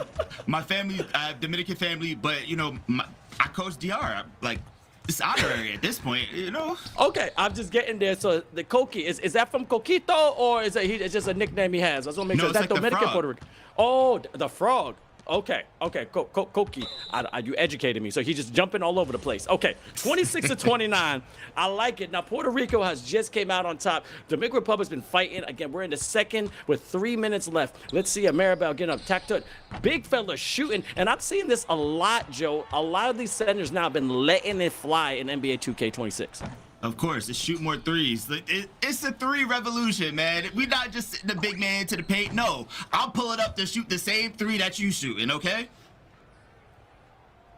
I just want to point out, I lived in Queens. I went to PS 139, 3rd grade, 4th grade. So, you know, I got a little bit of culture in me. As you get a slam, 2-point lead right back to Puerto Rico. I'm just saying, PS 139, what's up? Respect. Shout out PS9 too, because I heard, you know, Vince's comments saying like, oh, if you went to a PS school, you know, like, and I'm like, hold on now, I feel attacked. No, I'm not saying attack. I'm saying you got a badge of honor. If you went to a public school in New York, you good. You got PS in your name. Yes, that is a public school. It is great. All right, I give you credit's due, but I gave you credit with people that have been tuning in. Not only do we got people from all over the world, we have Brazil in the chat. We got Dominican Republic, Puerto Rico. We got a famous NBA 2K legend and former MVP. Now is supporting us. I appreciate you, brother, coming through. Make sure you follow him on all social media. That's Bear the Beast, and the does not TH, it's DA. Also, Naomi was here too. Follow her, Naomi, all over YouTube. We got real ballers that are supporting eFIBA. We salute you. We're watching great comp right now. 35-32. Puerto Rico still holding this lead. Maribel giving it up to the left side of the court. Tactical giving the big fella. Make sure that handoff. Not sure if his passing game is up to par. You gotta be careful getting these steals because you can see they're swarming like Wu-Tang, and they understand defense. Haku Sensation giving up to Koki. The frog gonna jump out of nowhere. Maribel one more time. Everybody's losing their feet. Getting the mid-range, unable to knock it down, and transition to Puerto Rico. Whoo, baby! Joe, it's still spicy here. It definitely is. We talked about how important it is to jump this year, but it's just taking advantage of that, using your patience, you know, utilizing the D-book, just waiting them out with the Kobe jab step, getting to the mid-range. All of these tactics are going to help you get those extra shots. About a minute left to go in the second. They get a nice stop and an easy bucket on the other side. Builds the lead up to 7. 45 left to go in this one. Mirabal brings it up, trying to find a little bit of space from the right to the left. Couple of dribble moves. He's got the mid. He wanted to take it, hesitated, passes it right back out. Looking for a better shot. He had a good one. Tactuck. 5 seconds to work with now. Koki. Over to the right side. It's going to be Mirabal that's going to have to chuck it up. And he says, nah, bro, you go ahead and take that one. But it is going to be a turnover on him with a shot clock violation. That's last smart. Possession here. You have to give credit to that. Instead of just chucking up a shot, especially knowing that you're not in position, just take the violation instead of allowing them to be able to get out in transition and be able to get an easy bucket. Nah, stop them. We'll take the violation. Cool. Get in the half court. Definitely getting a half court, but again, DR has to start picking up the pace like Santo Domingo traffic if they want to come out on top right here. Going into the second, 39-32, a decent back and forth, but as you see, Puerto Rico still riding that high. I think from USA, I don't think it has deflated just yet. We got people in the chat supporting, said they gotta hit the slip, they gotta get dipping, and they start wanting, gotta start winning. But Joe, I've been watching this squad back and forth. DR, I've seen a little bit of them, and they definitely meant to be here. But Puerto Rico now keeping this lead. They started a little slow, so the momentum is leaning toward them. But as you see, they get passionate in the cams. I mean, you've been on the DR side. How loud do Puerto Ricans get when it comes to NBA 2K? I mean, just everybody gets loud. It just the energy it feeds you. I tell my team all the time, man, just gas me up, bro. Just hype me up the entire time. Even if I'm struggling, just feed my ego. Same thing. My point guard missed a shot. It's okay, bro. That was a fantastic shot. All of that, you need it. The energy is electric, and it just helps you play better. See, one thing I do disagree with, and again, I don't know, I haven't clocked this, is if you know you've got a shot clock violation as he misses that free throw there, yes, I understand you don't want to give up an easy bucket, but that's where comms come into place, right? Because I think if you go ahead and take that shot, you've got maybe a small percentage of getting an offensive rebound. But two, by the time you take that shot, your guards also know to get back on the defensive side. Now, yes, you got to pick and choose your lanes. You got to communicate who's got who on the fast break as that shot misses as well, and the putback jam misses at the rim. But I'm also okay with taking the shot as long as everybody knows to get back on defense because you give yourself a chance to get the offensive board. So I agree with you, India, but not in that situation. Did you recognize where the guards were? Mirabal had it up there. They were not in position to be able to get back. They were both at the top of the key. They were Did you both see at the where top they of the were? key. You had the guard taking the shot. Do you understand how hard it is for the guard who's taking the shot to be able to get back on defense? When you have the person who doesn't have the ball, have you seen these guys running the break so far? They're running wide receiver routes. Are you sure? I'm watching Jamar chasing Justin Jefferson out there right now. I'm not gonna lie. So you're saying they're slower to get back? I'm eating popcorn right now. This is great. I want you to go at this. I got This is Chesters. Oh, a great dunk right there from Puerto Rico. 45-35 now, 10-point lead. Before we continue, 'cause I love this back and forth. Again, we had a vote. Who is going to the grand finals? Is it going to be Puerto Rico, Boricuas, Dominican Republic, my brothers from down there? Or why is Vince's tie so tight? Because I'm trying to keep all the energy above my neck, all right? That's all I want to do. I'm going to make sure it stays in my brain. See how fast I'm talking? Sometimes I slip a word once in a while. I speak two languages. You know this, English and bad English. So I got to make sure y'all can understand me at home. But you can understand this score. 47-37. Dominican Republic is still trailing. Puerto Rico's are getting excited in the cameras. They're going crazy. And again, this is Pro-Am Mode, eFIBA, Season 4, North America region. That's just, wow. They got, I would be sick. That's one of those tip passes. A lot of times you don't get those. You get the tip pass, it goes back to the other team. It's like, we still gave up the points. What's the point of this? But it's just, they're still capitalizing on it. Jay Boolin's out there, Range is out there. They are making them pay in these lanes. And just all blitzes.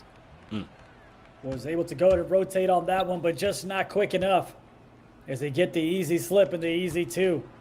Over to the left side. Deadpool has a cut from Youngstar. Nothing there, so he brings it right back out to the top of the key.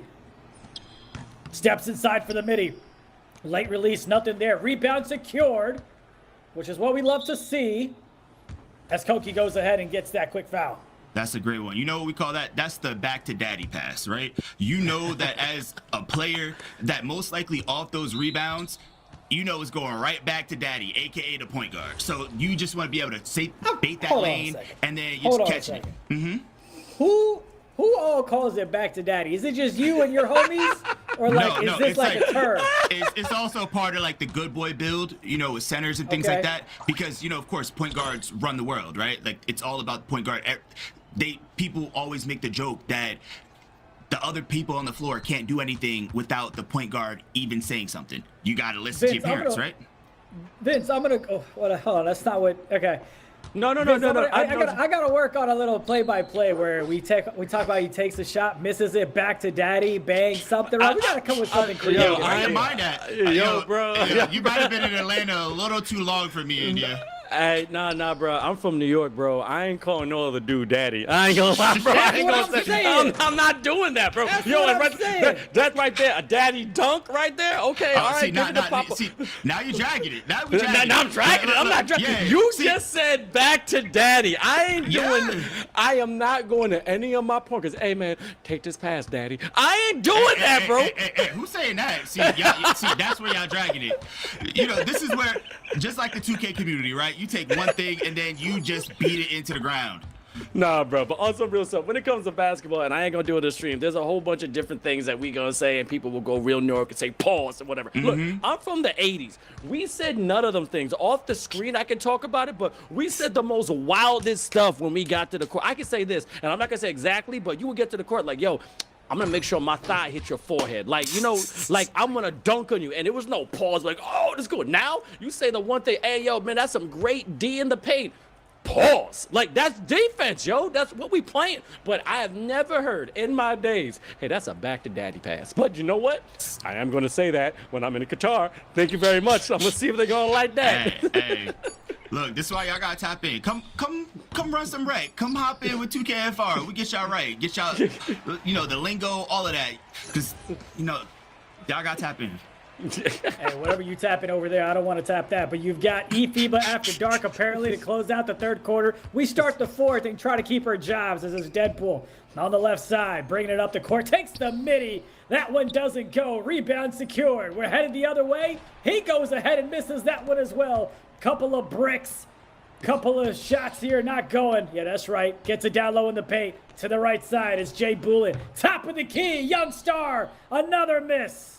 I'm just going to keep talking so they don't talk about Diddy, Daddy, this, that, tap, whap, whatever it is. Mirabal. To the Where left are side. we going with this? With Like, this, no, you know, just you know, like, yeah. He like, loses the I'm just, let's bring it back. Joe, what you got on that crazy just off possession that, of 39 seconds? Them just playing the bump, right? It's just not going for a reach this year, especially. Sometimes you go for the reach, you're going to get the foul. But instead, you kind of just move your person, you position them in front as the ball switches hands. You can kind of get a bump steal, which honestly sometimes could be way more effective than actually pressing the button, period. Indeed. Now, right now, again, if you're tuning in for the first time, we're going to the fourth quarter, 54-47. This is the first game of a sum of two. This is how we're doing in eFIBA Season 4. So we just saw with Puerto Rico and USA, you can lose the first game, but still win the second. And this goes right into our vote action, as you see who is going to take the first step towards the grand finals. We got 64% saying Dominican Republic, 14% saying Puerto Rico, and 22% saying, why is Vince tied so tight? Yeah, ain't none of your business, okay? Mind your business and watch the game. But I told you, I do look fly, okay? This is eFIBA Season 4 at its finest. Vince Chang, the energy, the legend, the only one, Joe Vegas, and also India, a.k.a. Zunaid Williamson. And we're ready to rock out. Again, 30 minutes left in this fourth quarter. Young star, the man is sick right now. He got the flu game, trying to be the next Puerto Rican MJ. Pagan, giving it back up to the guard, going to the right side. But great defense from Puerto Rico to Dominican Republic. Now, Dominican Republic going to go for a nice bang at the rim and make it a three-point game, Joe. That was fantastic. If we want to just pay attention to the recognition from Tack, that entire possession, he's paying attention. He saw that, you know, they were coming up to help on the wing. He was looking, pretty much watching the guard, looking at that pass the entire time. He waited just enough, playing two, to come up, bait it, and then be able, hey, you steal your kill, right? Do what you got to do. Gets it over to the left side. You hear the whip. That's a three. Knocks it down to take a 6-point lead. 3:16 left in the fourth. Bit of a back and forth ball game, but it's been Puerto Rico continuing their momentum from defeating the United States. Tuck. Trying to get it out to the left side. It's Mirabal. Back over top of the key. That shot's good. Hand in the face. He doesn't care as he gets that three to drop to make it a one-possession ball game. That's the difference. That's the difference of what a shooting big makes for a team. You have to be able to play them honest, especially if they shoot consistently. We always say, all you have to do is make one. The fact that you make one, you're now a threat. They have to be able to play up, which is going to create a lot more open space down low. So look out for cuts. Look out for a lot more midi dives. All right, 2:22 left in the fourth right now. Again, first game, summer two. It's not best of three. Only best of three is going to be in the grand final. Mirabel controlling the lane, the floor general, pump faking, trying to get people off their feet, but great defense from Puerto Rico. Tak Tuck, this big fella knows how to control it, and now he's giving it back to the PG. Now, Tak Tuck going up to the top of the key. Now, Koki the Frog jumping up, knocking it down, Green B, and making it a 2-point game. Dominican Republic is right there with 2 minutes left. That's a beautiful one right there. And India kind of talked about it earlier, right? Looking out for those Fifi calls, looking out for those sort of actions. You saw as they came up right there, they called that Fifi on the left side, hit him right there, and just right in that perfect blinder spot. Just a great shot, great play call. Quick little foul there. We've got ourselves a ball game, a nice 11-8 run in the fourth quarter here from Dominican Republic. Hey, Vince. What time is it, baby? It's the TSO clutch time, baby. I'm telling you, they are innovators by tradition, and we got shooters by occupations. Let's see who's going to be able to knock it down when everything is on the line. As you see, Koki, the Frog, doing a nice little runner. Can't get the 15-footer, but great offensive ball from Dominican Republic. Dominican Republic in the blue, Puerto Rico in the white. This is a tight game there, Joe. Everything's on the line for this amazing rivalry. And what is with this no-hand animation when it comes to these free throws, Joe? That's just one of those like wacky free throw animations that you have out there. It's annoying, but like, you know, if it works for you, it works for you. But also keep in mind, TAC has play take. That's something that we really need to look at. The way that Team DR plays, it's a lot of pass backs, a lot of slides. They have a lot of shooters. Look for them to try and get active with play take on the floor.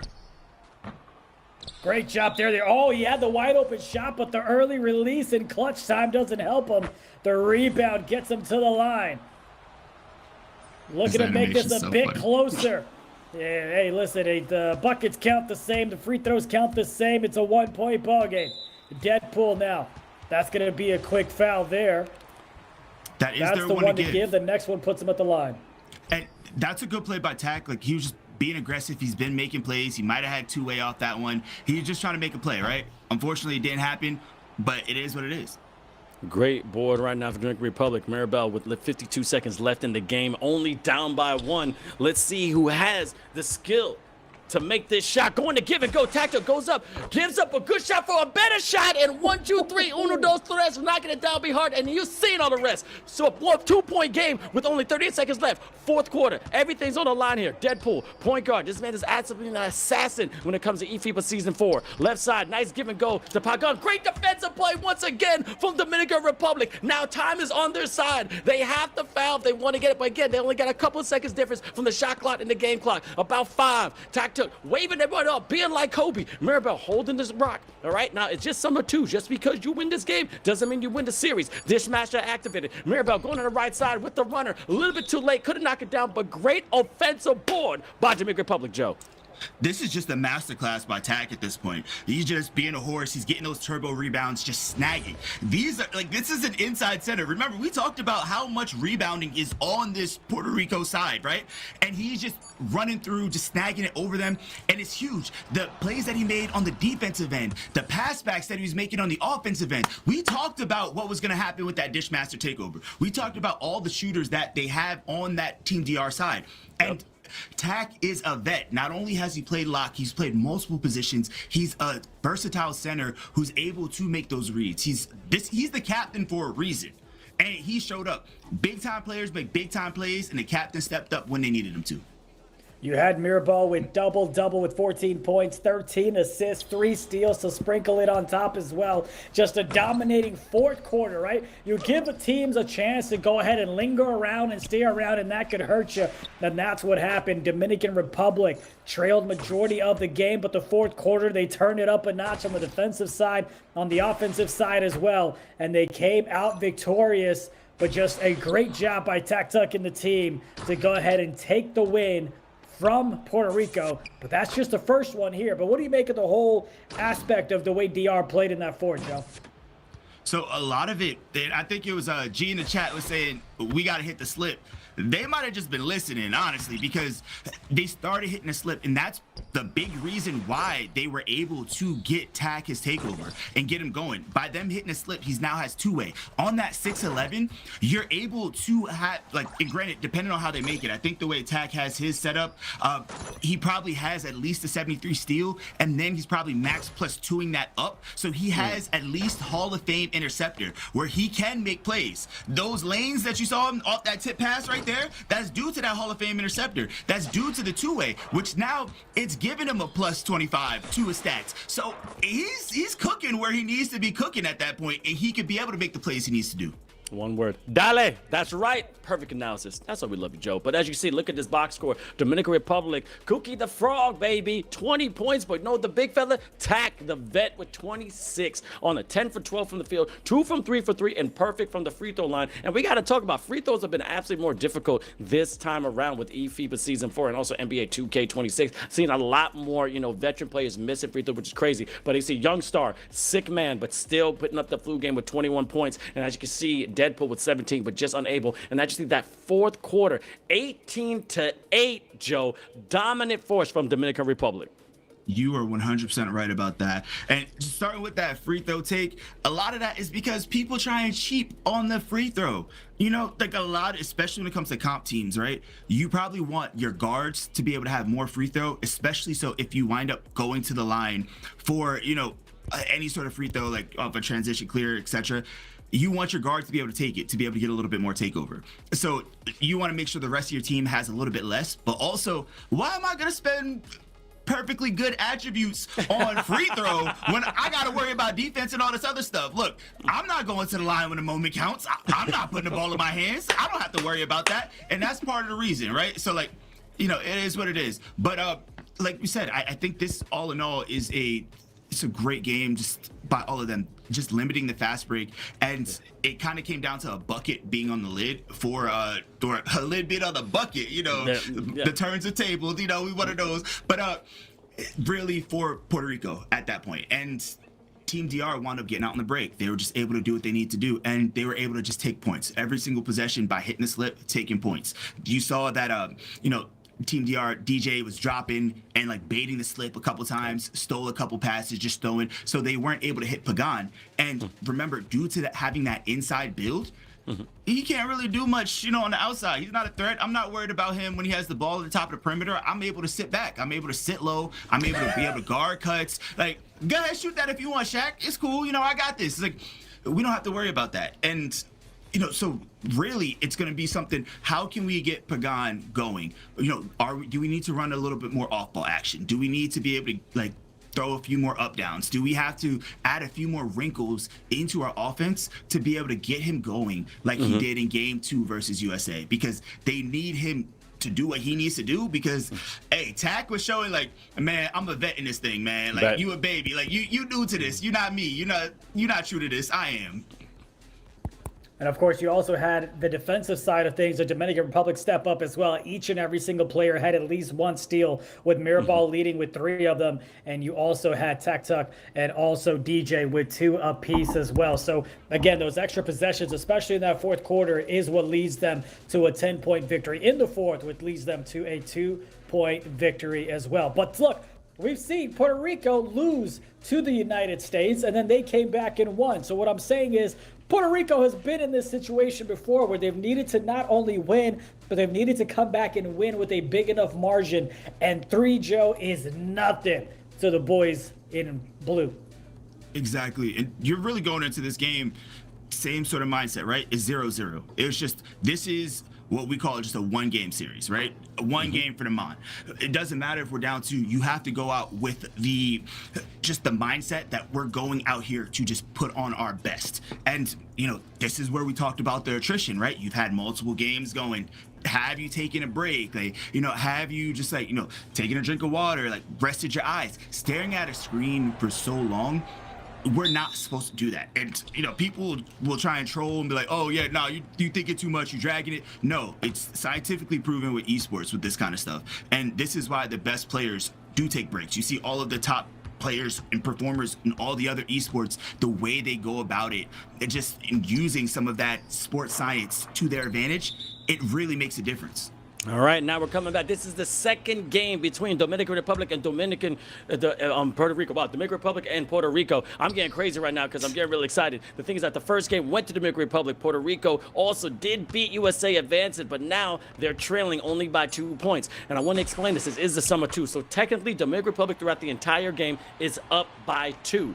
But if the Dominican Republic loses by 4, then they're out. So that's why now Puerto Rico has to keep in the back of their mind at all times, hey, we're not only up by what's on the score, there's another score before. And real quick before we continue the game, thank you everyone who's been tuning in with eFIBA Season 4. The chat, thank you for being participants, especially on YouTube. Make sure you follow eFIBA_official on all social media when it comes to YouTube, Twitch, Twitter, Instagram. Comment, like, let us know what you want, know what you need. Also subscribe. Plus, go to eFIBA.basketball for more information about all these players, all these teams. I'm telling you, the website is absolutely beautiful. It is truly analytical, just as good as our interview, Jasmine McKoy, who got all her notes ready for interviews, and also now with Joe Vegas joining us with his amazing knowledge of 2K, giving us the ins and outs of the builds, understanding slips, understanding certain lingo that we may not use, but hey, I ain't gonna shoot at him. He still knows his game. But thank you so much for joining us, Joe.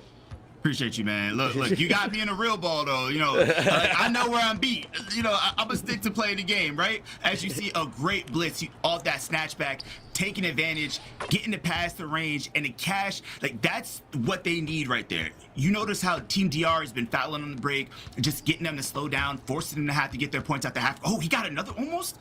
Ooh. Man, I never get that animation, bro. Come on. Mirabal looking for a couple of animations and shots to go in his favor, and his prayers are answered. Gets that one to go, 8-5. See what they're able to do here in the first quarter of this game 2. Dominican Republic won the first one by 2 points, as Puerto Rico is looking to win this one by 3 or more and continue making their way to the grand finals. For the loser of this will move on to the lower bracket, as Koki gets that one taken away. Going the other way, now it's Youngstar. Puerto Rico with the down low. Jade Bullen with the easy 2. And a quick run here out the gates. 12-5 for Puerto Rico.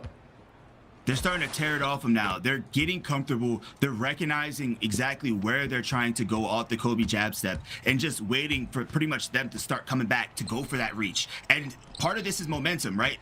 Remember, we talked about them having high steal. The ball is going to start falling soon just due to the momentum. If I'm Team DR, the way it's going, if I'm not scoring here, they score another one, we might have to burn one. Maybe at the Burma, but I can see they're going to be smart throughout this entire matchup. 14-8. Puerto Rico is coming out with fire. They understand they came out a little low, but it's going to be crazy. Now, can Puerto Rico cut the deficiency right here? I want you to vote in the chat. We got votes right now on YouTube, also on X and Twitter. Let us know. Do you got Puerto Ricos in the chat or Dominican Republic? Your hermanos right now are playing baloncesto. Let's see if they can come out on top and advance to the grand finals. Also, little public service announcement. This will be the last game of today.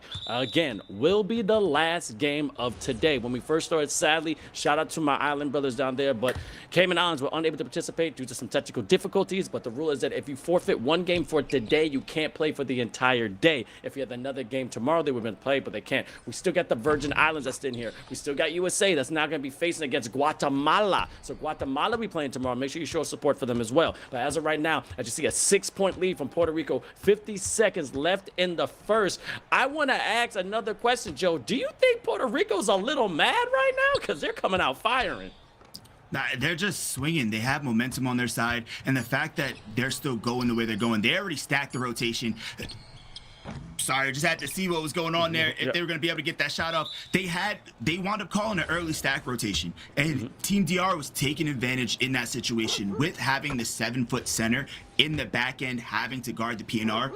And since he didn't score on that last possession, he didn't have two-way, so he's a little bit slower, lower on perimeter. I really wonder why you weren't trying to attack that a little bit more, run it up, down, try and be able to target him specifically. Deadpool is looking to get back in this ball game. Hadn't taken a shot yet. Has a couple of assists and a steal as well. As this inbound play from Tek Tuk over to the left side to Mirabal. Looking to get a little bit of separation. Gets that one back over to Tactuck. Calls a cut from the left side. Nothing there. Open midi. Doesn't take it. Top of the key. The captain misses. And that's going to be a quick foul. Puts them at the line as it was the second one under 2 minutes. Knocks down the first one. The second one is good as well. 6.7 to close out the first. What play call do they have? Deadpool gets it over to the left side to Youngstar. And that's going to go ahead and foul him. But that's going to put him at the line. A mistake there, Joe. Easy 2 points where they seemed like they had him dead to rights. Honestly, I don't think so, because it looked like he was wide open on the wing, on the right wing over there. It's just, hey, I'm a foul. We don't give up the 3. It was a rough situation. They tried to call a quick action, almost like pretty much like a Fifi slide, but they also had the center kind of sit in dead zone in the paint, like kind of towards that low block, so kind of messed them up. But they still wound up getting an open look. Let's see how they're going to come back from this. Again, 20-13, the deficit is definitely getting bigger, which is crazy. And again, as you see, 2 players from each squad you see in the cameras, but this pro-am mode, you know it's 5-on-5. We got Puerto Rico to the left, and also we got the Dominican Republic to the right. That's Tack and also Miguel. So Tack, Tut, and also it's DJ. And also when it comes to Puerto Rico, we got the one and only Deadpool. And I think that's Range right there, Julian, or Jobo. I'm not too sure. Jay Bullen. That's Jay Bullen. So we got Jay Bullen and also Deadpool. Now, I got a question for you, Joe, because I also saw when the man went to the line, he used his left hand. Is it a beneficiary to switch hands in NBA 2K between left or right, or it doesn't matter? Because when you play in real life, it's harder to guard a left-handed shooter than a right-handed shooter. That's actually a great question, Vince. Yes. And this year specifically, it's the first year where you can actually go into the menu and switch it yourself.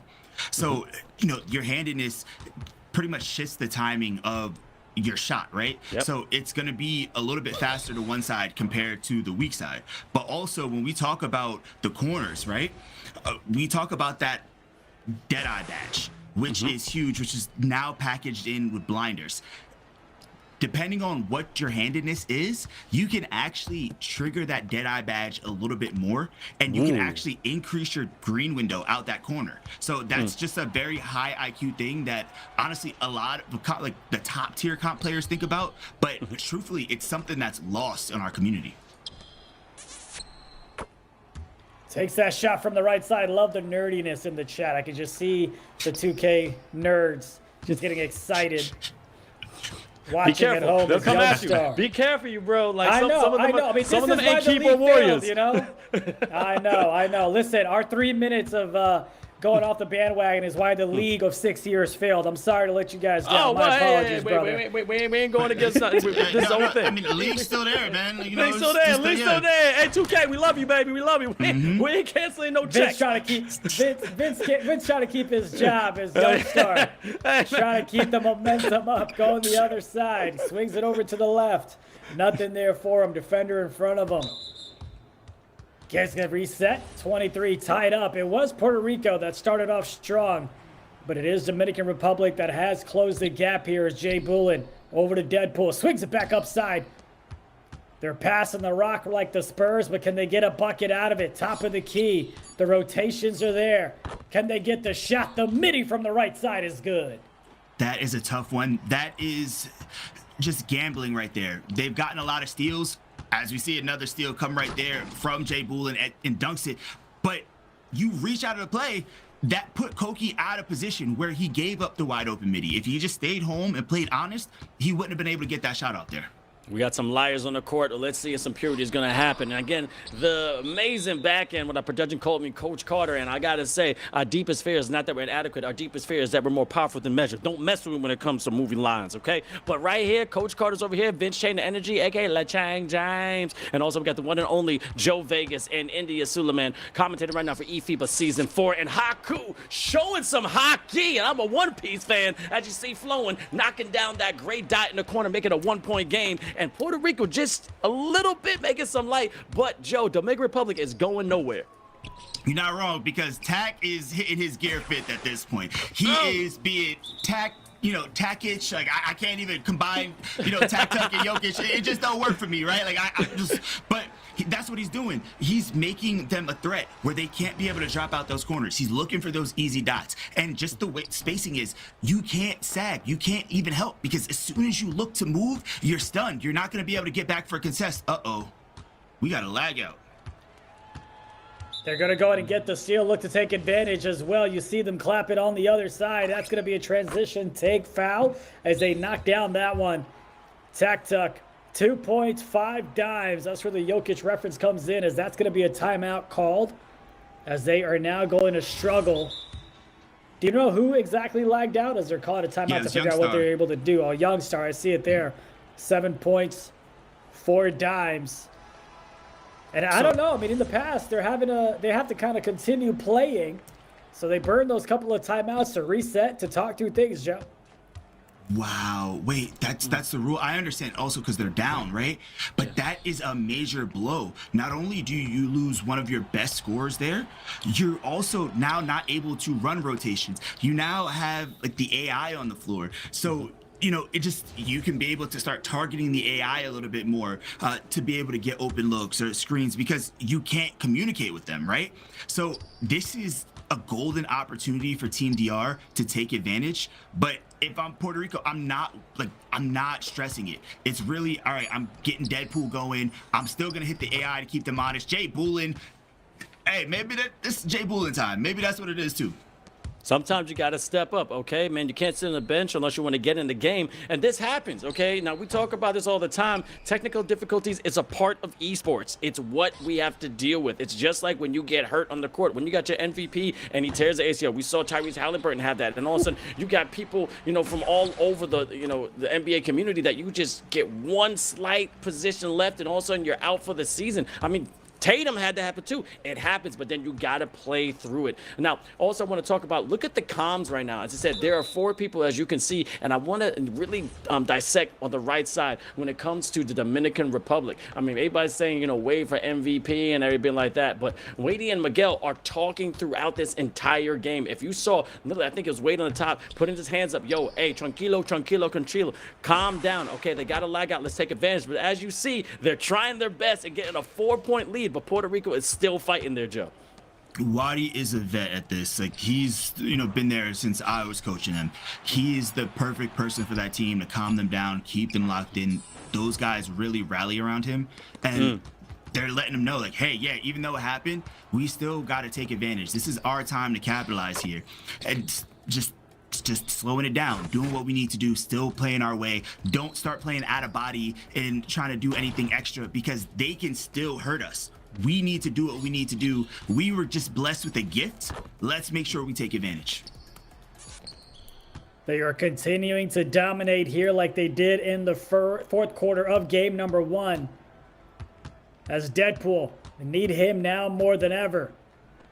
Looking for a little bit of space, calls a cut, meets the defenders, and lets them know that they won't be able to stop him as he gets the jam. Cuts the deficit down. Mirror ball with it now, gets it over to Tuck. And that's going to be a quick foul. Ooh, Jay Boolin with 4 there too. That's tough. You can't lose another one, especially him. So he has to be very careful. I understand he's trying to make plays to keep them in it. I see another foul coming, this time from Deadpool. But they have to still play their game. You can see they're kind of getting a little rattled. You even just see it in their, like, on the left side, right? The comms, like, just look at the body language, right? You kind of see it just sinking in a little bit more. They kind of recognize the stress of the situation. This is not a situation that you can really plan for or just scrim for. Oh, and another one. Shooting foul behind the arc. That is absolutely dangerous. You're getting subbed out right now. But again, don't forget, this is the summer two. The previous game was 62-64 with Dominican Republic, DR leading. But now it's 34-38, and they're trying their best to hold on to this lead and advance to the grand finals. Have to remind everybody, this is the last game of today. The winner of this goes to the grand finals. That's going to be a straight best of 3. And then everybody's going to go to the lower bracket. And again, can Puerto Rico cut the deficient at 58%, saying Dominican Republic will not let that happen. I finally Googled what deficient means. I did too. I used ChatGPT, and also I saw potential. But also, I'm going to put this out for everyone that's been supporting eFIBA. We're going to go to season 4 right now. We're going to go to season 5 next year. I want to get so good that in our qualifiers, everything is landline. That literally in the respectable country, we go to one country, we're able to fly out all these players, and they do the qualifiers in person. Pre-qualifiers at home, as we're doing before. But imagine that. Everyone gets a chance in a respectable country, and then again, we have a world final at another country. I am putting that in the universe so eFIBA gets bigger. What do you think about that, Joe? I think that's the best way to play it. The best way 2K is played is land, and I'm sure like India knows too, right? Like we've done a lot of events together. He can speak, especially because he's casted them to the point where like his voice is completely gone. Like I've seen this man struggling, but like he can really talk on the overall intensity and atmosphere of those things. Listen, I'm happy to go ahead and chime in. You don't get me started on my little tape recorders. You've got Deadpool. Now, he was struggling well before his teammate lagged out, so he really needs to step up as Youngstar, the CPU, comes in with the cut and gets the jam as well. 3 minutes left in this one. Mirabal thought about taking that one, but he's met with the defender up front. Over to the right side is Koki Season. Here, I thought I was going to take a little bit of a day off, but the producer said, no, sir, we need to hear you a little bit more. Hey, man, you know, you got to earn that check. But I do want to bring up, like, a real quick point, too, right? With this, you know, great that they're finally hitting the AI. But if you noticed, a big thing that hurts this team, because they're still fighting, but now you have to have your point guard Deadpool up on the press. They keep trying to switch out Youngstar's AI and force him to the corner so he's not really as involved, because you know that's really where it's going to hurt. But also that's going to limit the help defense that's going to be coming from that right side. So that's something we have to pay attention to. Great jab set, as you say, a nice little midi inside the paint, just floating, getting fouled, falling back, and knocking it down when it counts. 49-41, the Dominican Republic up by 8, technically up by 10 because of the game before. But you see Puerto Rico responding beautifully and trying their best to advance to the grand finals, Joe. And you got to just take points at this point. And for Puerto Rico, it's just continue to score. You have somebody great with Deadpool, just allow him to take his middies, but you can't let them get stuff like that. You cannot let Mirabal get hot, because that man, it'll be caliente, you know? Muy caliente. Deadpool gets it over to the left side to the CPU. That's going to be a quick foul. Wouldn't mind him shooting that one. Over now to Deadpool once again. Looking to make something happen. Had the defender to choose. That one doesn't go. Rebound secure on the defensive side. Stopping himself from going out of bounds. Mirabal with it now. A 9-point ball game. Could have tried to go up with it. Koki. Over down low. Taxo tries to put him on a poster. Can't get it to go. Denied by the rim. Great defense coming up from Puerto Rico. The CPU. The bot isn't there, but the human is. Then he tips it in to cut the deficit down to 7. That's one of those ones where it's like, did somebody press square? Did they tell him to shoot, or did he just do that himself? You know, it looks great when it goes in, but unless you telling him, it's like, yo, what we doing, man? You're killing the possession here. Gotta be careful right now, left, right, and look at that, so nice. I see it twice. Look at that crossover, 55-45, keeping that 10-point lead. 24 seconds left in the third. As you see, Puerto Rico pass the ball. Deadpool unable to get that dead shot, and let's see if the Dominican Republic can respond all the way to the other side, rising higher than the mountains in Santiago. It is 57-45. Dominican Republic is running with this, Joe. Yeah, like we said, I don't think we realize how difficult it is to have your shooting guard, especially when they're a main defender for your team. You have somebody with high steal, high perim. They're a very big part of the offense. And also, you already have an inside. So now you have 2 people who aren't going to be shooting consistent threes, which forces the other 3 on the floor, pretty much mainly Deadpool, to have to really step up and carry the load. And it's easier said than done. Takes that shot from the top of the key. That one doesn't go. 10-point ball game. Dominican Republic needs to come back in this one and win by 3 or more, or else they'll be moving on to the lower bracket. Dominican Republic had a bit of a tough start in the first quarter, but they've been dominating ever since.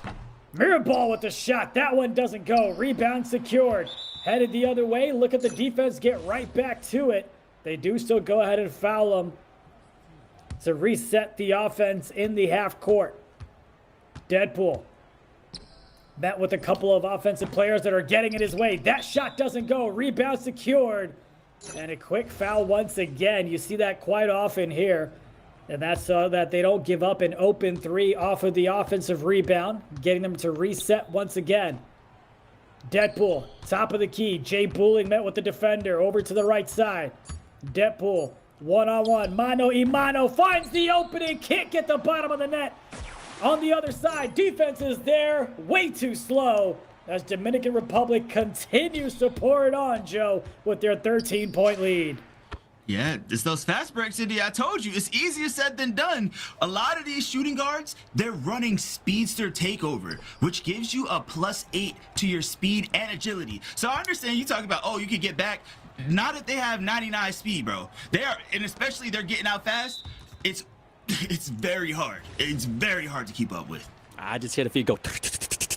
They're just passing, okay? Speedy Gonzalez, keep going. Don't run. Don't stop, okay? But this is what you got to do if you want to get to the top with eFIBA. And again, if you don't know about this, this is just the qualifiers of the North American region. We had South America, we had Asia, we had Middle East, and also we're going to go to Europe and also Africa. We have the chance of going to the World Finals in Qatar with the $50,000 prize pool and also the right to say you are the best in NBA 2K in the world, all right? Now, USA has played Dominican Republic before, also Puerto Rico. So whoever really wants to show, quote unquote, that they're the best, they are the reigning champs for the past 2 years. But what I'm loving to see is that Puerto Rico, Dominican Republic, they're going at it. Now, Puerto Rico beat USA, and now you're seeing Dominican Republic beat kind of the little pants of Puerto Rico. Now, this I have to ask because, Joe, Dominican Republic and USA didn't play each other in the pre-qualifiers. Can Dominican Republic get up with USA?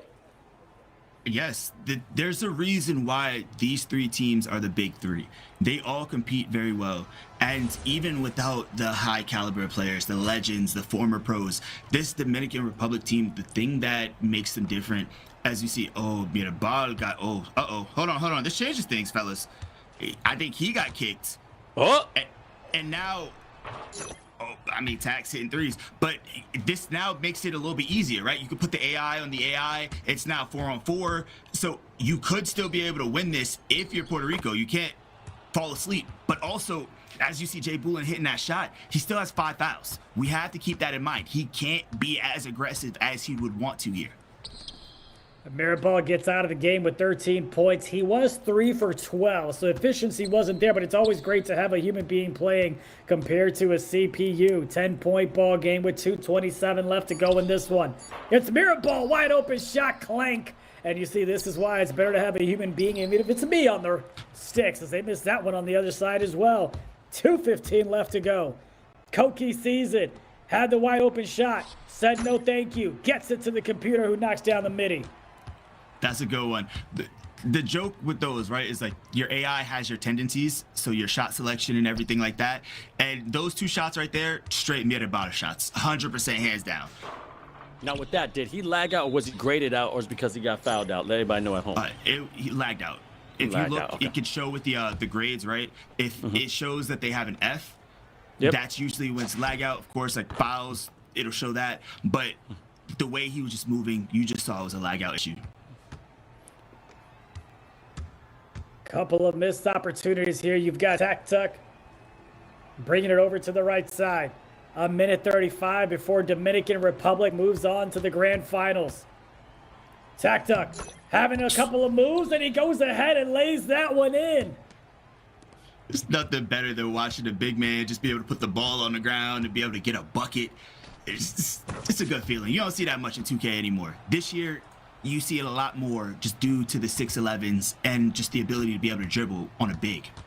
Definitely. I think them Wemby bigs have definitely changed the game completely because you got big fellas. We thought Dirk Nowitzki was the only one that can shoot that thing. Kevin Durant, only way to shoot that thing. Then you got Joel Embiid. He's shooting that thing. You got Jokic shooting that thing. And now everyone who got a rock in their hand is going to let it fly. We got Tutak also in the chat as well saying Joe Biden is so hot. Chill out, Tutak. I thought you were playing, bro. How are you in the chat right now? Other one. Tac-tuck.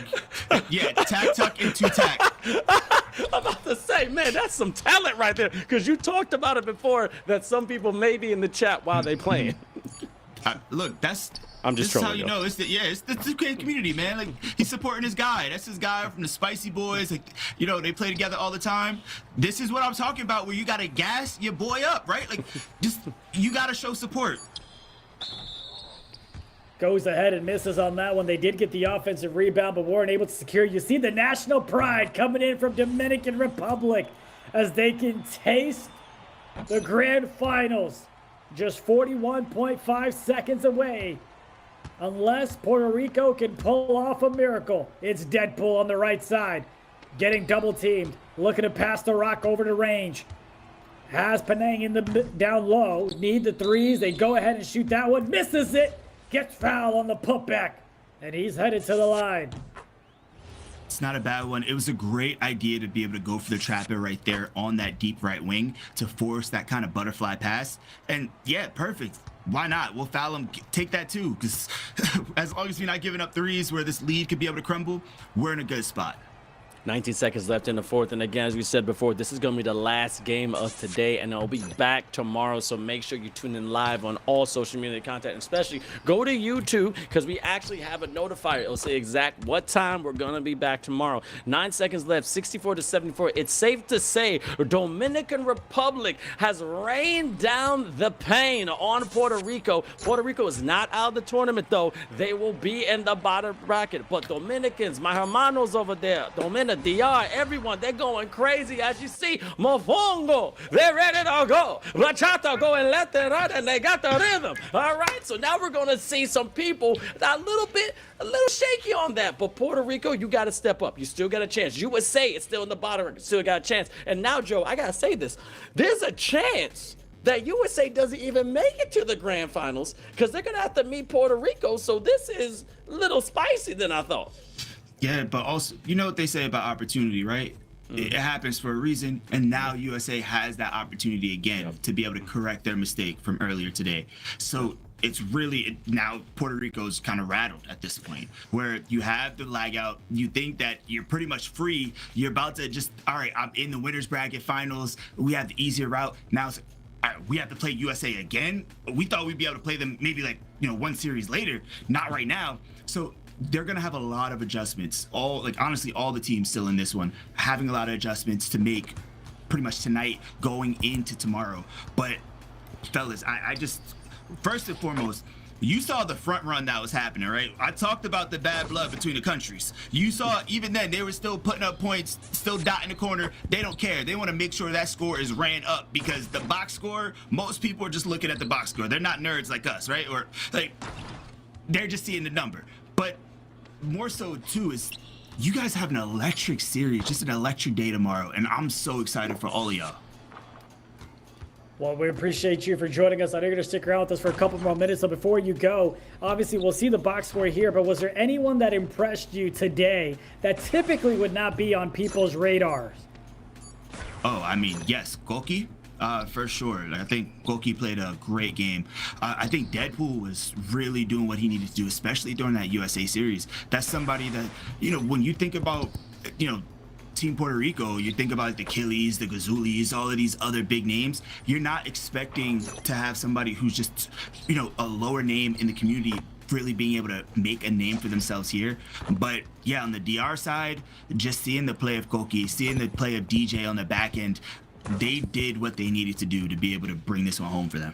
As you see this box score leading every possible way after that first quarter. And it looked like Puerto Rico had them kind of in the bag. But as you see, 21-9 in the second, really close in the third and fourth. But the Dominican Republic keeping that flow going. The rhythm is absolutely smooth. Koki, 32 points, as you just said, Joe, showing out 30 burger, 13 from the field, and then also 5 for 8 from 3 was absolutely key. So you got to give shout out to Jay Boo with 25 points and Youngstar Sick with 15. But as you said, that's probably a new MVP in Koki. But have you always seen that in him when you watch him in other games, or this is still a surprise for you? So yeah, a lot of the big thing about Koki was just getting used to playing more competitive Pro-Am, right? And getting used to certain things. And this game especially plays into his play style, where he was always a great scorer. It's just he needed reps. He needed a little bit more experience. And of course with Koki, his English wasn't the greatest, but when you play with the team who, everybody can speak Spanish, right? Everybody's bilingual. You're just able to be free. You're able to be yourself. And like I said, this is for pride. You see his confidence. You love it. But you talked about Koki's play, but the MVP is really Tack. Hands down, is Tack.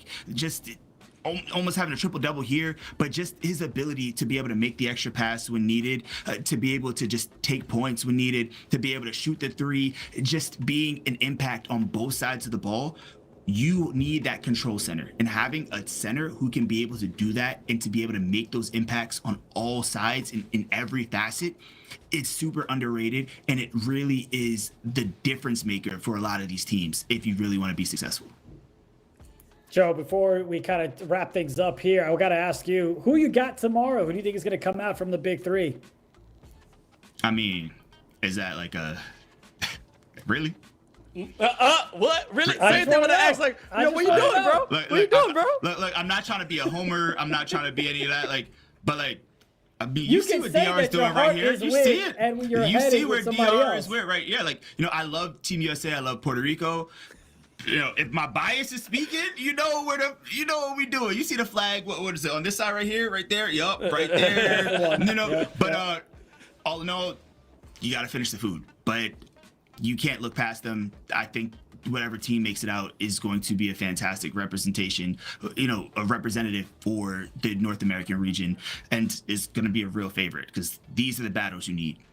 That's a bar right there. And if you've ever been to a Puerto Rican household or Dominican household, when the abuela gives you a plate of food, you better finish every little bite and make sure you eat. But yo, Joe, you've been absolutely amazing. I can't wait to work with you again. Thank you so much for your expert analysis. This has been eFIBA Season 4. You want to say anything to the people out there before you go? I appreciate you guys for having me. Make sure you guys are checking in tomorrow. This is really where it all goes down. You have a lot of different co-streamers as well. I know Dom will be co-streaming. I'll be co-streaming too with these guys. So the same thing. Jasmine's going to be here, so she's going to be giving a lot of great analysis. But thank you to you guys. You've been amazing. I love working with you guys. It's been just fun to be back in the booth with the both of y'all. Just the energy, just my three melanated brothers, love it. So I really appreciate y'all, and just keep up the great work and just helping bring 5v5 Pro-Am back to where it should be and being the greatest game mode on NBA 2K. Yes, sir, man. Thanks, man. Yo, telling you, legend in his own right. Thank you guys so much, hype him up in the chat. But, man, India, man, the dude knows his stuff, and it was great working with him. But now we got the big three, and they're going to say F everybody who is me. I am very curious now how tomorrow is going to play out. This may be a huge upset for a lot of people. Oh, of course, and that's the beautiful part about this region, right? You always can expect someone to go ahead and dominate, and you never really know who's going to get hot at the right moments as well. You thought United States was going to walk away with it after game 1 against Puerto Rico. Puerto Rico came back and won by 10 when they needed to win by 8. Then you had Puerto Rico that lost to Dominican Republic by 2, and the Dominican Republic just continued to dominate in that game number 2 as well. And we're going to talk to somebody here to see what the vibes were like, what the comms were like, especially as that. You've got the captain himself, the former 2K League pro, Tak Tak. How's it going, buddy?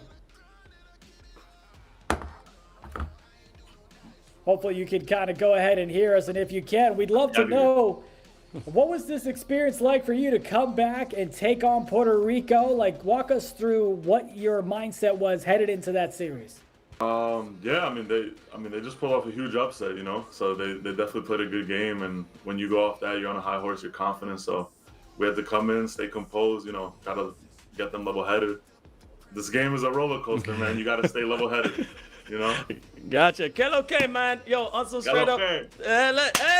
We gotta do it. I give support to everybody, but I gotta admit, Dominican pride is real, but communication was even better. I saw you and your man talking to each other throughout the entire game. What was being said when somebody from the other squad of Puerto Rico lagged out? What were you guys saying to each other?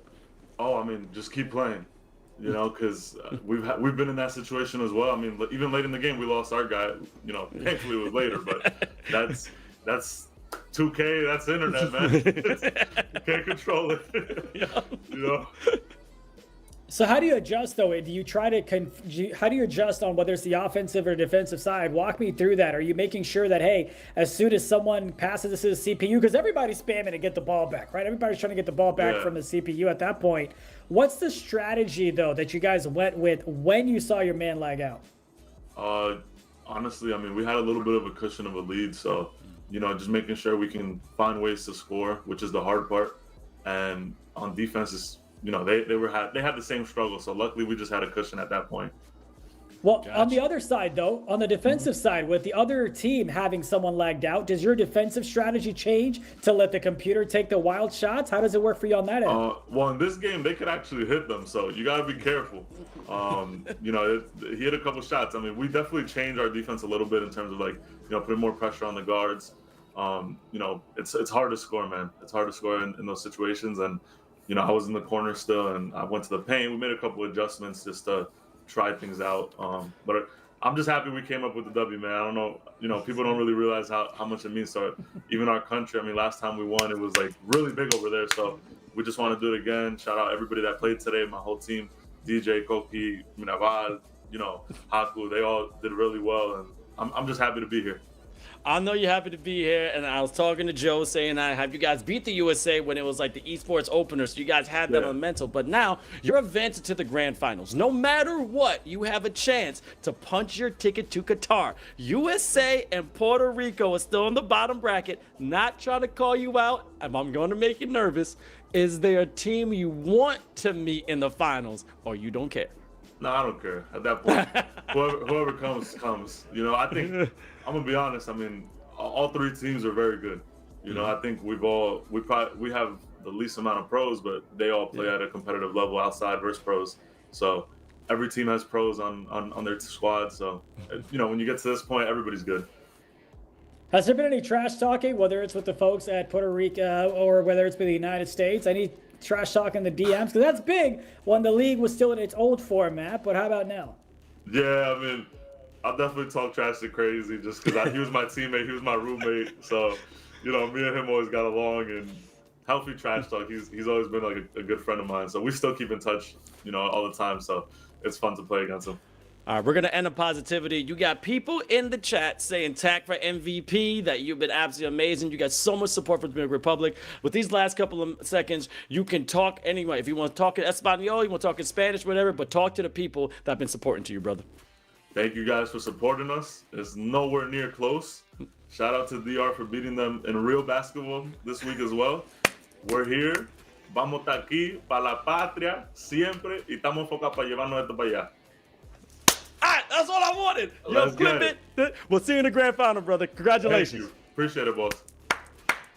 Oh, man, Dominican Republic is good. That island is going to go insane no matter who they playing against. If it's USA, you're not going to be able to hear nothing. If it's Puerto Rico, both islands, you can hear each other from where they are in the sea. And that's what I love about the respect, too. As you just said, there's some trash talking, but these are former teammates, former roommates, former people that you play. If you're a true baller, there's healthy competition. Yes, you have to select people like Kobe Bryant that didn't have no technically friends, but then there's sometimes you pull it aside and say, hey, we're there for the win, we party a little bit, but when we go between those lines, there ain't no connection. There's no relationship. I'm running right through your chest. But I got to admit, congratulations to the Republic. Now, it's the first time we're going to see them in the grand finals, and they got the talent to maybe punch their ticket, India.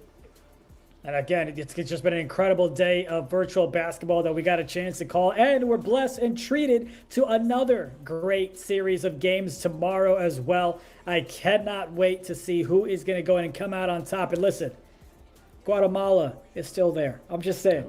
Virgin Islands is still there as well. I understand, odds, likelihood, poly market, whatever.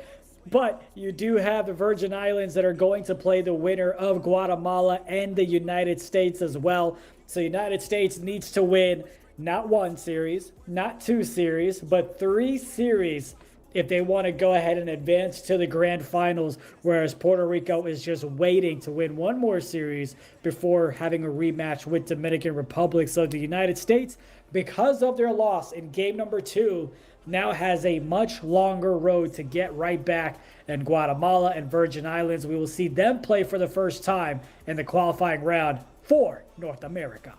That's a long day, and thank goodness we got TISO, our amazing sponsor, giving us the time and time us to make sure that we clock everything right. But as we saw before, just a real quick shout out of like a very couple second overview. Cayman Islands due to some technical difficulties had to cancel for today. The rules are if you cancel one game or forfeit a game, you're out the entire day. Guatemala is still waiting us in the bottom bracket because what happens in the pre-qualifiers. Virgin Islands, the same thing, but they advance because of Cayman Islands. So as you can see, USA has a long road, but now we have Dominican Republic going against a very strong Puerto Rican team that still has a USA win underneath their belt live for eFIBA Season 4. So that is something you could definitely take home. That's a trophy that you said you got the Dragon's head. And as I'm going to keep repeating, I'm sorry.